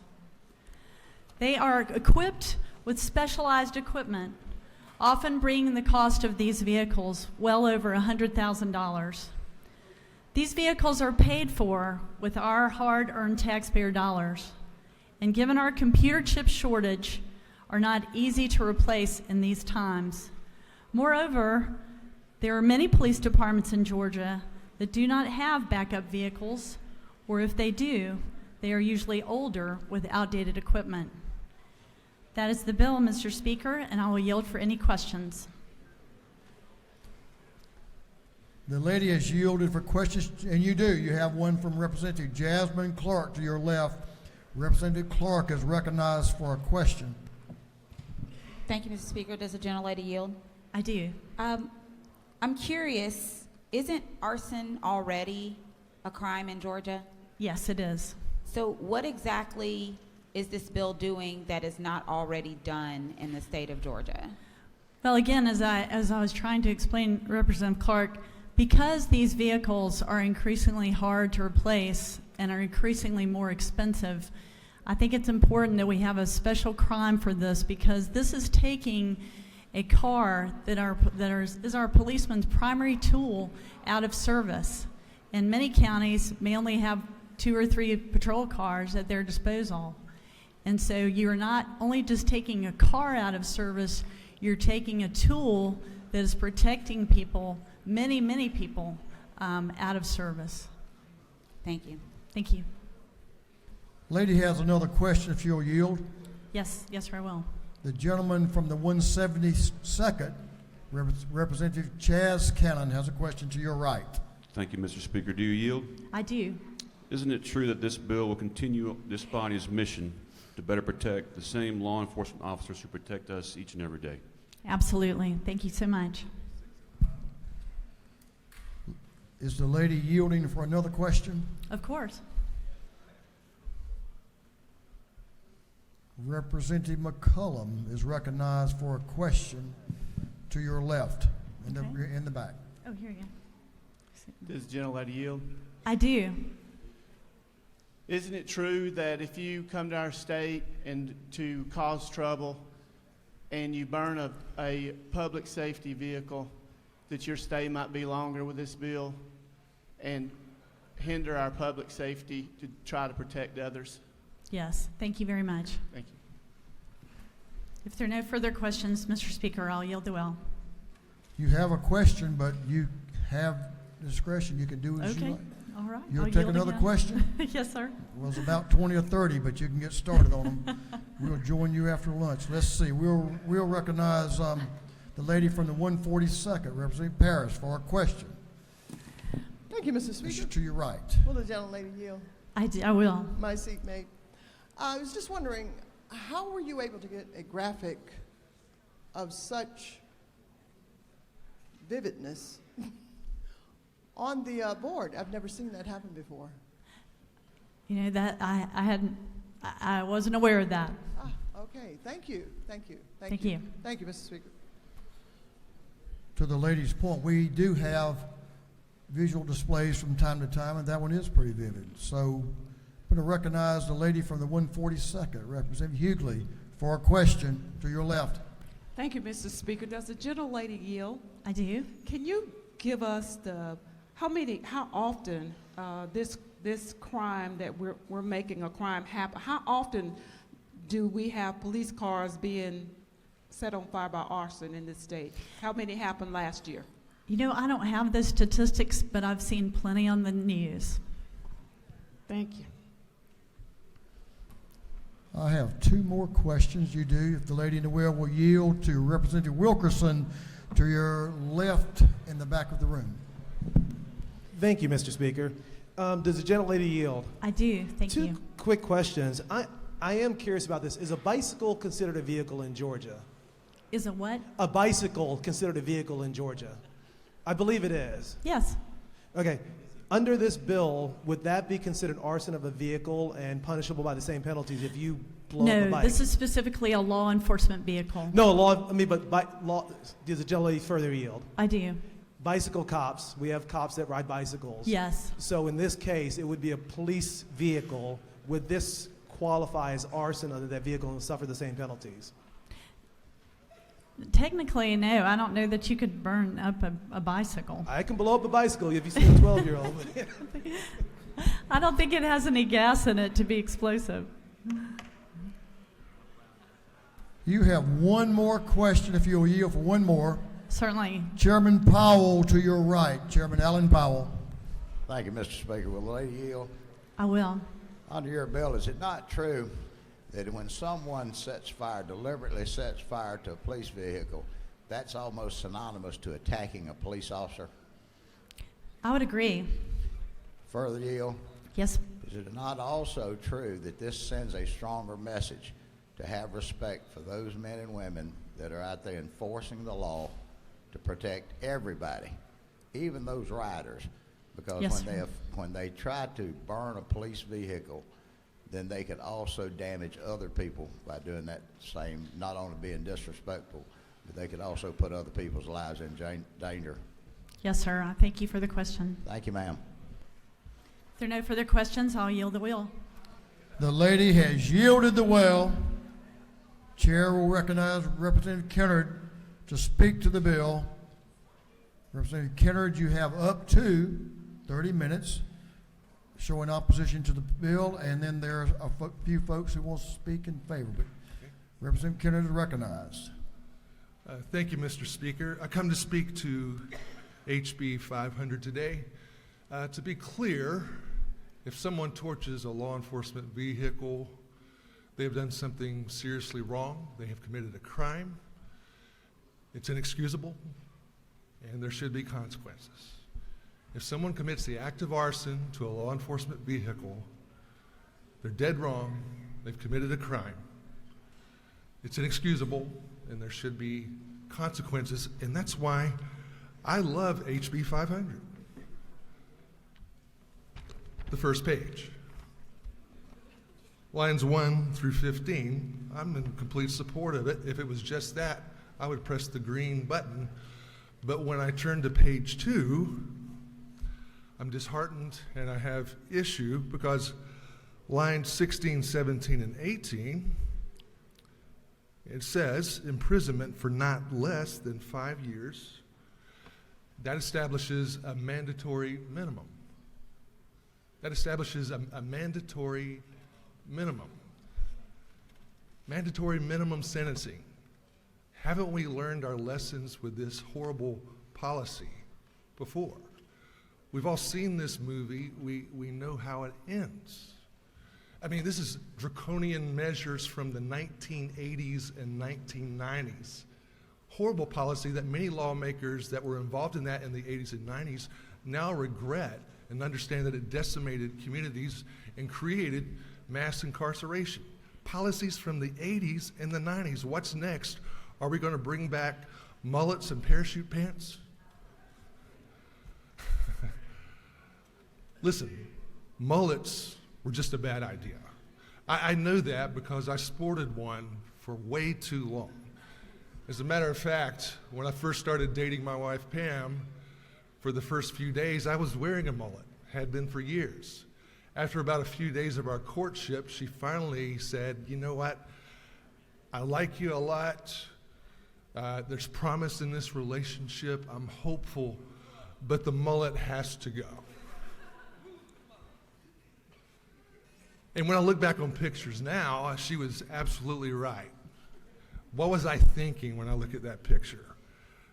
Mandatory minimum sentencing is also a bad idea. What were we thinking when we saw that? But again, we learned from that it's bad policy. A mentor friend of mine who's now deceased, he's a pastor. I worked for him for a number of years in Columbus, Georgia, Pastor Jim Swilley. He would often tell me, Greg, there is nothing to be learned from the second kick of a mule. Should have learned it the first time. We learned through mandatory minimum sentencing that it created mass incarceration that we're still grappling with now, that we're still trying to unwind and correct with reforms.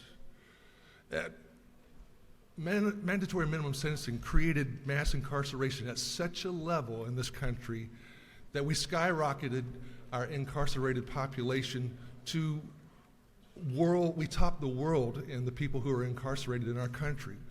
The U.S. has 4% of the world's population, but we have 25% of the world's prison population, which means that 1 in 4 incarcerated individuals are so in the United States of America, the land of the free, ironically.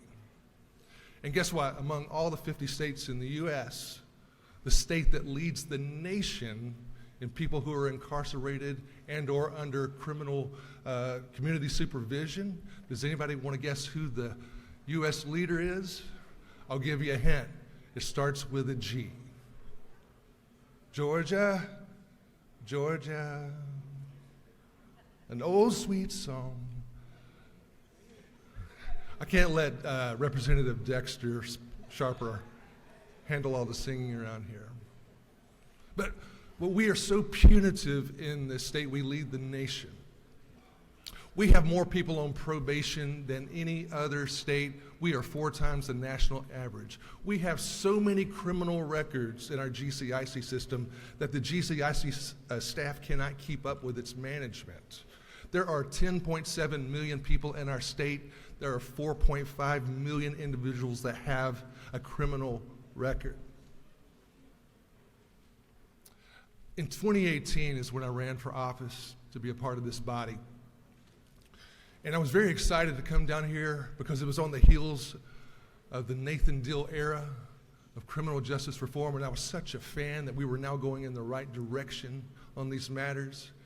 And I was so excited to be a part of this body and to work with you on continuing and building upon the legacy of Governor Deal and expanding criminal justice reforms. But to my dismay, what I've actually been doing for the last 4 years now, in my 5th year, is protecting that legacy, is fighting for that legacy, defending that legacy. Because for 5 years now, I have seen measure after measure that chips away at that legacy, that erodes that legacy. We have done an about-face on criminal justice reform, and this measure is proof positive of that. We have separate branches of government for a reason.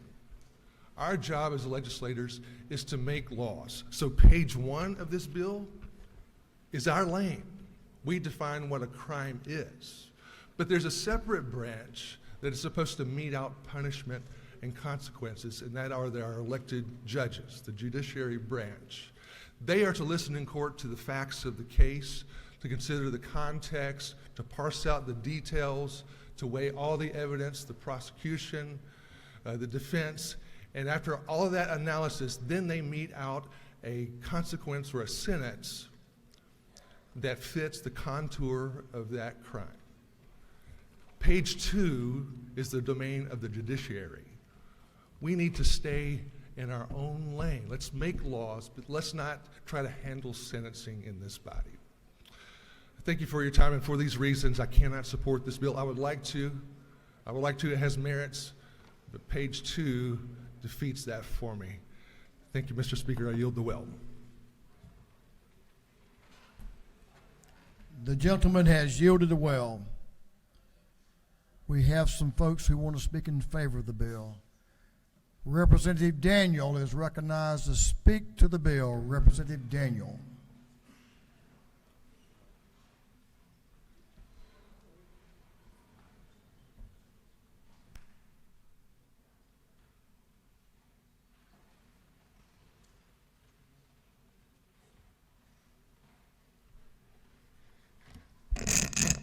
Thank you, Mr. Speaker. I rise today in support of House Bill 500. I know how riots can impact all small businesses, but even more importantly, minority and underrepresented communities, not just in Atlanta, but all over our state, like mine. I'm supporting this legislation because underrepresented people in districts just like the one that I represent deserve the same opportunity to benefit from public safety just as much as the rest of the state. This has not necessarily been true in recent times, as we have witnessed individuals from outside of Georgia inciting violence during what otherwise would have been peaceful and at times needed demonstrations. It is essential to emphasize that those who come from other states to cause trouble will face consequences if they choose to misdirect the attention from the important matters at hand. By attempting to burn a law enforcement vehicle, we are creating a sense of panic in our state. They will be subject to just penalties for the damage and crimes that they commit if they do such a crime. Through this bill, we intend to demonstrate our unwavering support and appreciation for the law enforcement officials who safeguard our small businesses and communities during violent times. And I emphasize again, violent riots. We will always welcome peaceful demonstrations and protect them because they are so vital to our thriving representative democracy. We will not condone violent actions that ultimately disaffect underrepresented communities and every taxpayer in the state of Georgia. I ask for your favorable consideration of House Bill 500, and I yield the well. Lady has yielded the well of Representative Crowe. Representative Crowe is recognized to speak to the bill.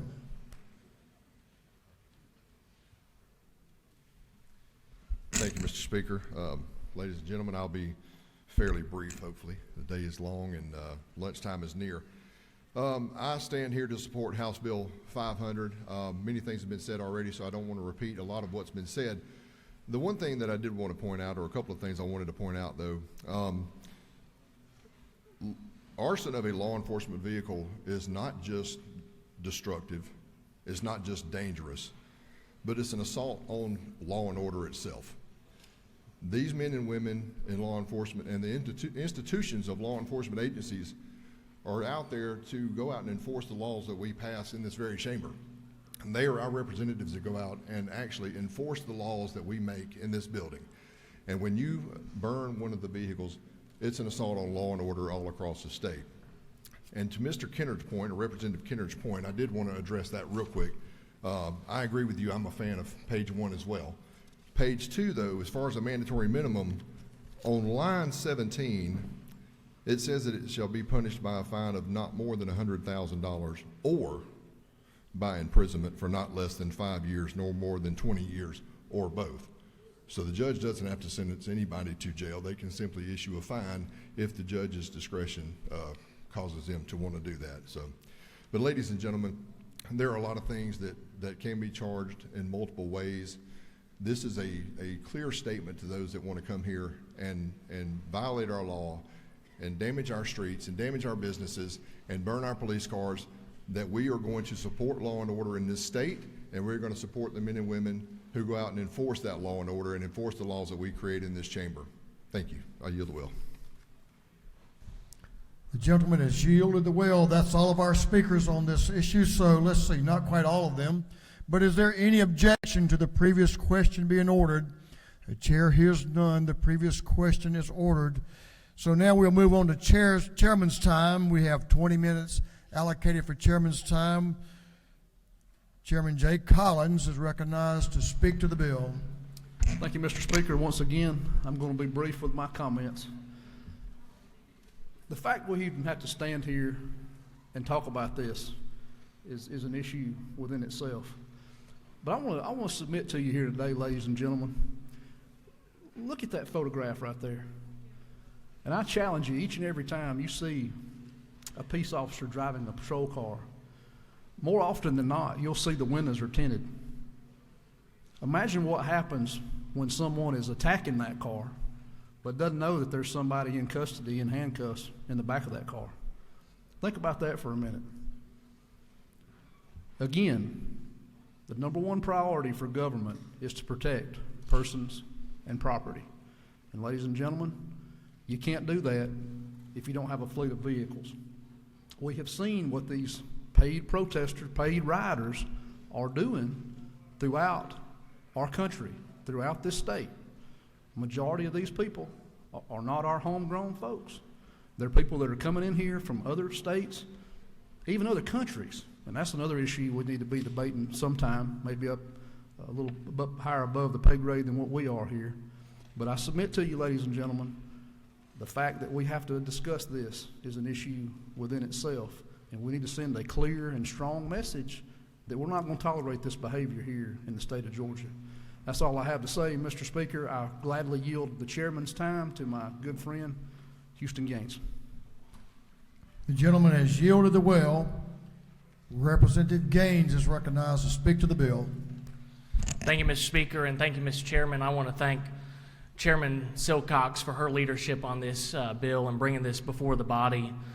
And as Chairman Collins said, it's frankly concerning that we even have to discuss this.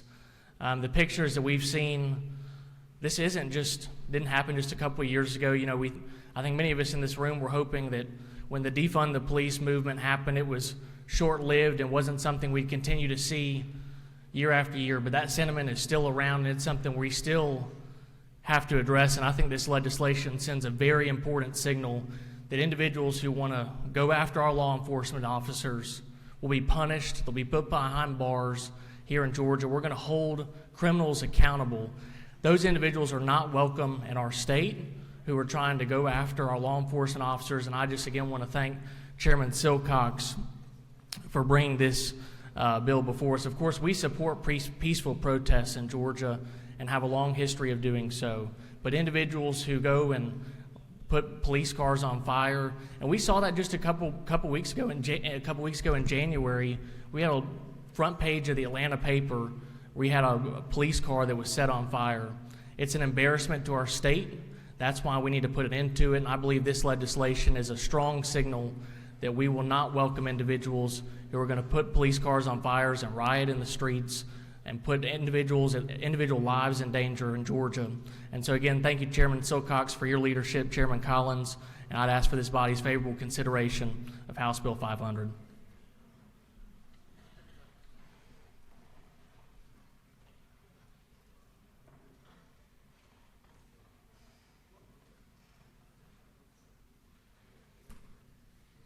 That completes our debate on the bill. Is there any objection to agreeing to the report of the committee, which was favorable to the passage of the bill? Chair hears none. The report of the committee is agreed to. Shall this bill now pass? All in favor of the passage of the bill will vote yes. All those opposed will vote no. And the clerk will unlock the machine.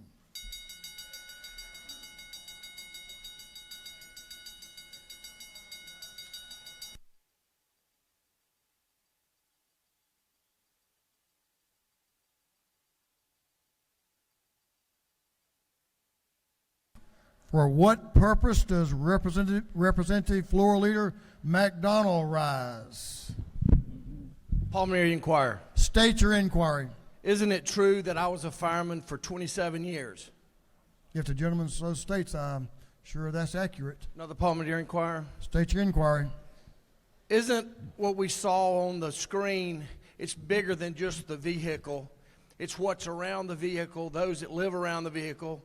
It's those that are responding, the firemen that are responding from their station, putting citizens at risk as they're responding. Isn't that more danger than just the vehicle itself? I'm sure the gentleman believes everything he just said and is grounded in fact.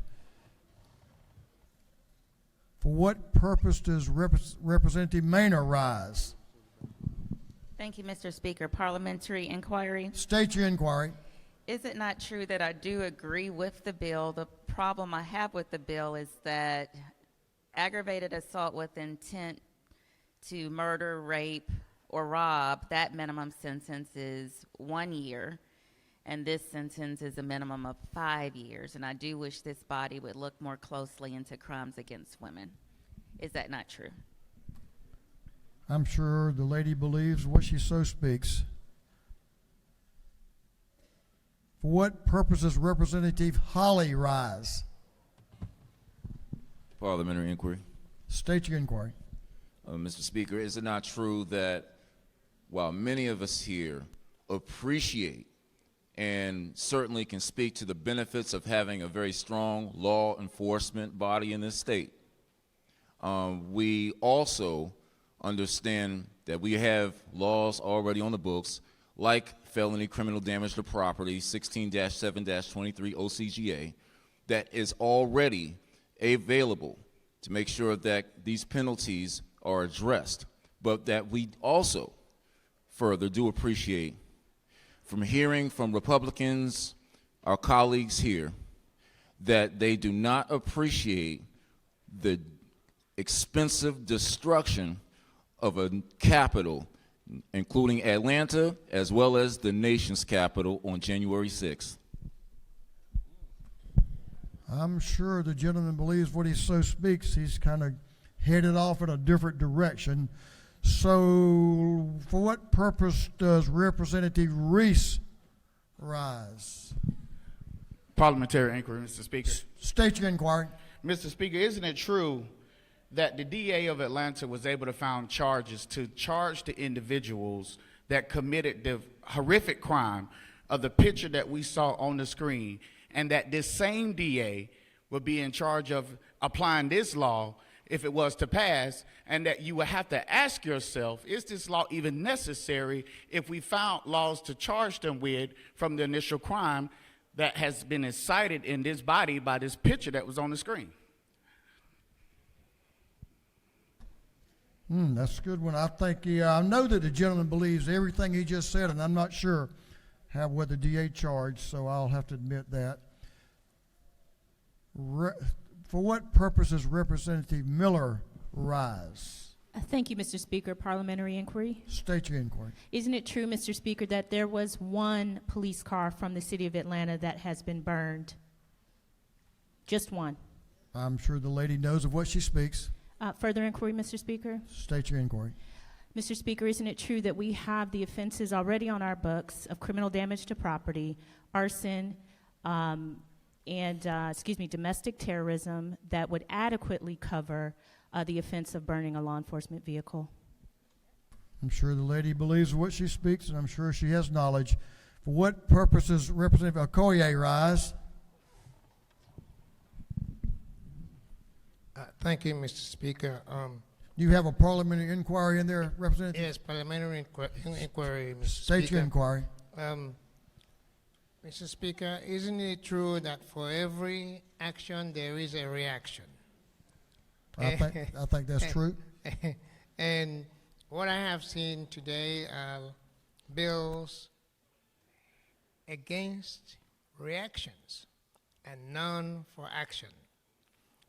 The graphic image we saw today, what if the officer incited that riot? And we haven't said anything about that. So it is important to balance it.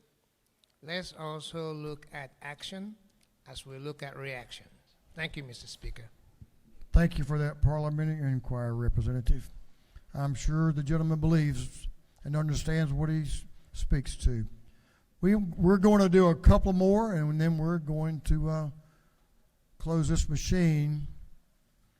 The gentlelady from the 170th district, Chair Lady Houston, is recognized for a question. Parliamentary inquiry. State your inquiry. Is it not true that I was in Atlanta the night the police cars were burned and they were busting into different banks and things on Peachtree? And isn't it not true that for somebody that doesn't live here, it's mighty scary to be here when things like that are going on?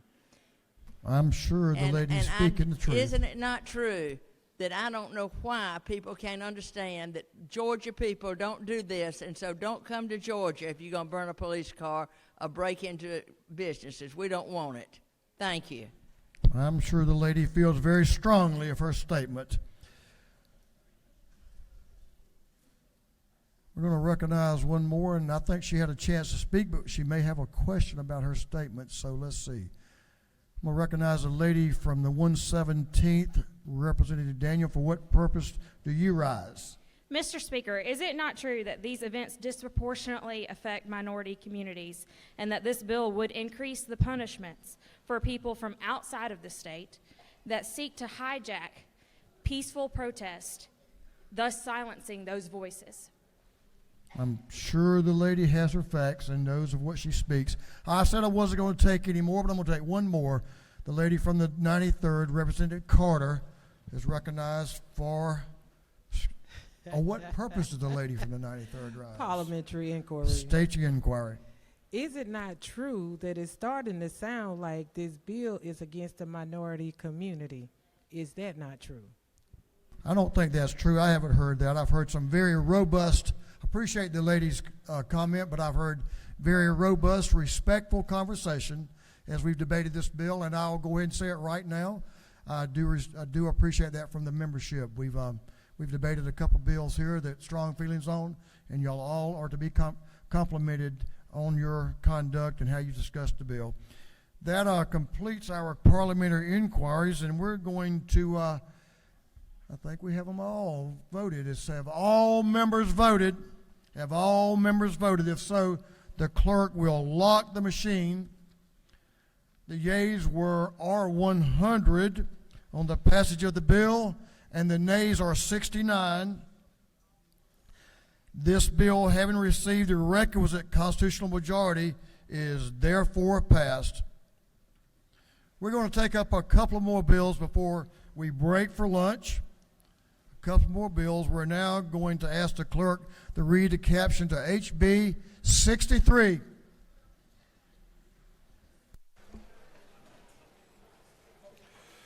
House Bill 63 by Representative Williams of the 148th and others to be entitled an act to amend Code Section 3330, 13.1 of the Official Code of Georgia annotated relating to furnishing claims experience to policyholders so as to require insurers to providing policies for groups of 20 or more to timely furnish claims experience at the request of a group policyholder. This bill having been referred to the Committee on Insurance, that committee recommends that this bill do pass. Chairman Noel Williams is recognized to present the bill. Thank you, Mr. Speaker. Colleagues, I bring to you today House Bill 63.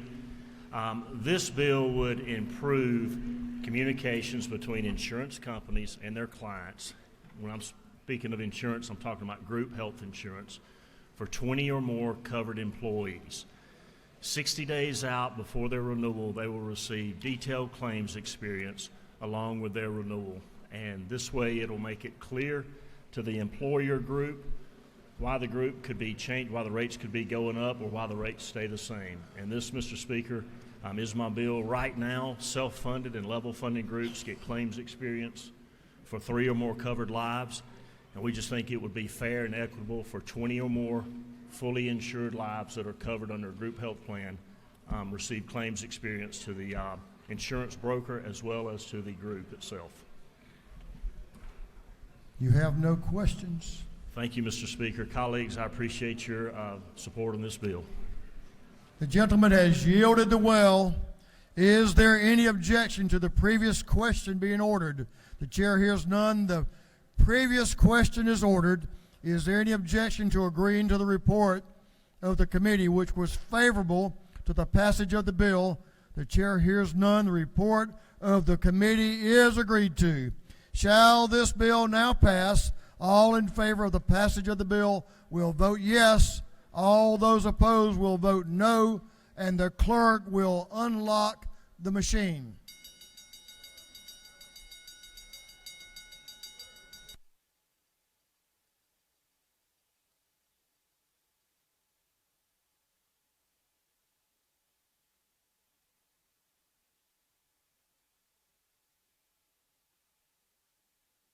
Have all members voted? Have all members voted? If so, the clerk will lock the machine. On the passage of the bill, the yeas were 166, the nays 0. This bill, having received the requisite constitutional majority, is therefore passed. Clerk will read the caption to HB 130. House Bill 130 by Representative Gamble of the 15th and others to be entitled an act to amend Part 3 of Article 7, Chapter 3, Title 20 of the Official Code of Georgia annotated relating to Georgia Student Finance Authority so as to provide for student loan repayment for peace officers. This bill having referred to the Committee on Higher Education, that committee recommends that this bill do pass by committee substitute. Representative Gamble is recognized to present the bill. Thank you, Mr. Speaker. Members of the House, I rise today to present to you House Bill 130. House Bill 130 is Governor Kemp's administrative initiative, the Georgia Peace Officers Service Loan Repayment Program. The purpose of this program is to recruit and retain public law enforcement officers across the state of Georgia. Currently, according to the Georgia Sheriff's Association and the Police Chiefs Association, we are somewhere around 4,000 to 5,000 peace officers short in the state of Georgia. This legislation builds upon what we did as a legislature last year by adding criminal justice degrees to the High Demand Career Initiative to be eligible for the Hope Career Grant. Law enforcement officers are critical to protecting the citizens of this state, but are often faced with a decision between heeding the call to public service or seeking other opportunities to pay student loans. To ensure that we're retaining top talent, we are looking to implement and invest $3.2 million in a loan repayment plan for state and local law enforcement.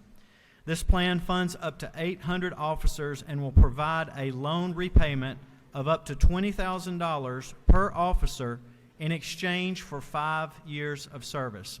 So if you are a new officer coming in and you have student loans from a course of study in any area, you are eligible as of January 1 of this year to participate in this program and to receive up to $20,000 in loan forgiveness for coming into law enforcement and working 5 years. If you are an existing law enforcement officer and you decide that you want to go back to school and to get a degree in criminal justice, you can also take advantage of this program and be eligible for up to $20,000 if you work 5 years towards law enforcement for this program. So, Mr. Speaker, the funds for this program are in the governor's budget report for FY24. That is the legislation. I'm happy to answer any questions that anyone may have about House Bill 130. Gentleman, yield for a question. I will yield. Representative Jasmine Clark to your left is recognized for a question. Thank you, Mr. Speaker. Does my friend yield? I yield to my good friend, yes. All right, so we discussed this bill quite a bit in committee, and we finally got to the part on retention where current law enforcement officers can get loans repaid through this program. Is that correct? That is correct. Does the gentleman further yield? I yield. All right, so after thinking about that, doesn't that basically say that they just have to take out a loan in order for us to pay off the loan that we're making them take out? So we're not actually paying off current officers' loans. Instead, we're basically just paying them to go to school if they want to. That is correct. That is the difference between the individual that would be coming in as of January 1 of this year or the individual that is currently in that position. You are correct in what you're saying. Thank you. Mr. Speaker, with that, I would ask for this body's favorable consideration of House Bill 130, and I yield the well. The gentleman has yielded the well. Is there any objection to the previous question being ordered? The chair hears none. The previous question is ordered. Is there any objection to adopting the committee is there any objection to adopting the committee's substitute? Chair hears none. The committee's substitute is adopted. Is there any objection to agreeing to the report of the committee, which was favorable to the passage of the bill? The chair hears none. The report of the committee is agreed to. Shall this bill now pass? All in favor of the passage of the bill will vote yes. All those opposed will vote no, and the clerk will unlock the machine.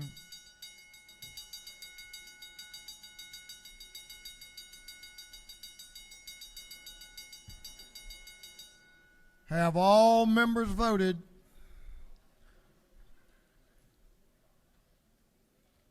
For what purpose does Representative Montahan rise?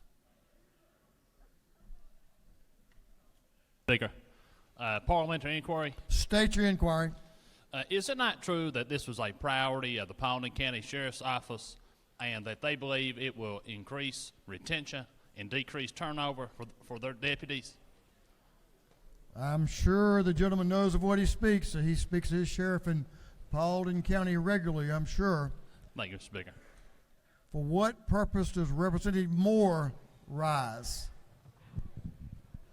Parliamentary inquiry. State your inquiry.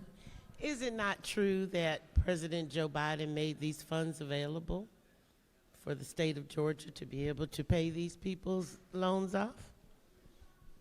I'm sure the lady knows what she speaks. I'm not sure of that one, what President Biden did on this subject.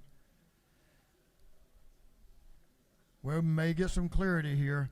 For what purpose does Representative Collins rise? Chairman Collins, he waves. For what purpose does Representative Martin rise? Parliamentary inquiry. I guess. State your inquiry. Isn't it true any dollars that come out of Washington, D.C. are sent there by the good people of the United States and don't belong to this president or any other president? I'm sure the gentleman believes that to be true. Have all members voted? Have all members voted? If so, the clerk will lock the machine. On the passage of the bill, the yeas are 172, the nays 0. The bill, having received the requisite constitutional majority, is therefore passed.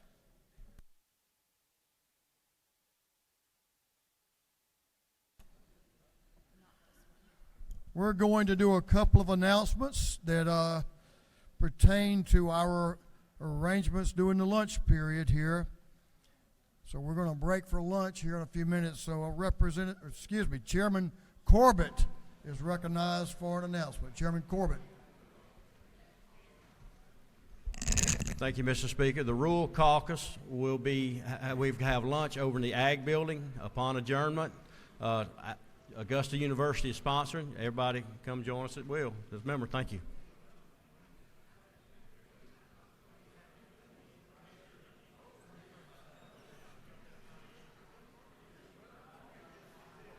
Representative Kendricks is recognized for an announcement.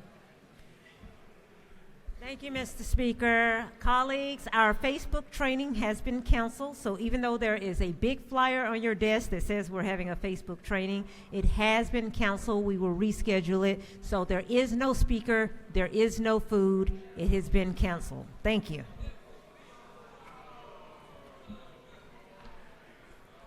Representative Jasmine Clark is recognized for an announcement. Thank you, Mr. Speaker. I hate to be the bearer of bad news, but the GLBC meeting has also been canceled, and therefore there is no food.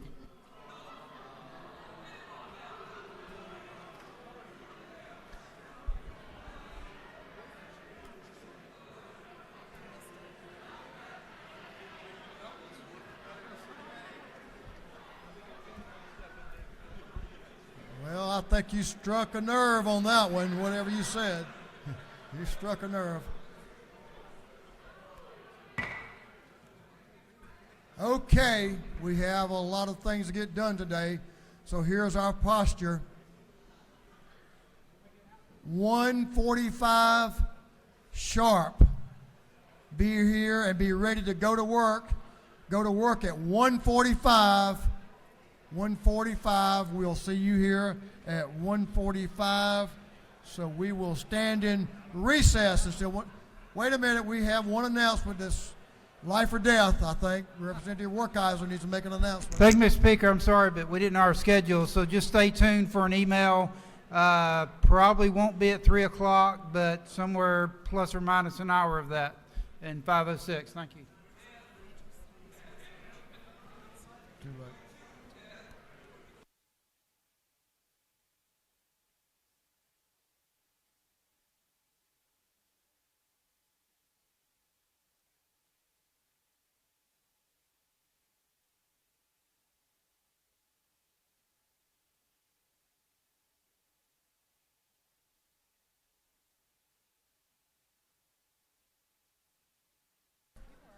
$1:45 sharp. House will be in recess till 1:45.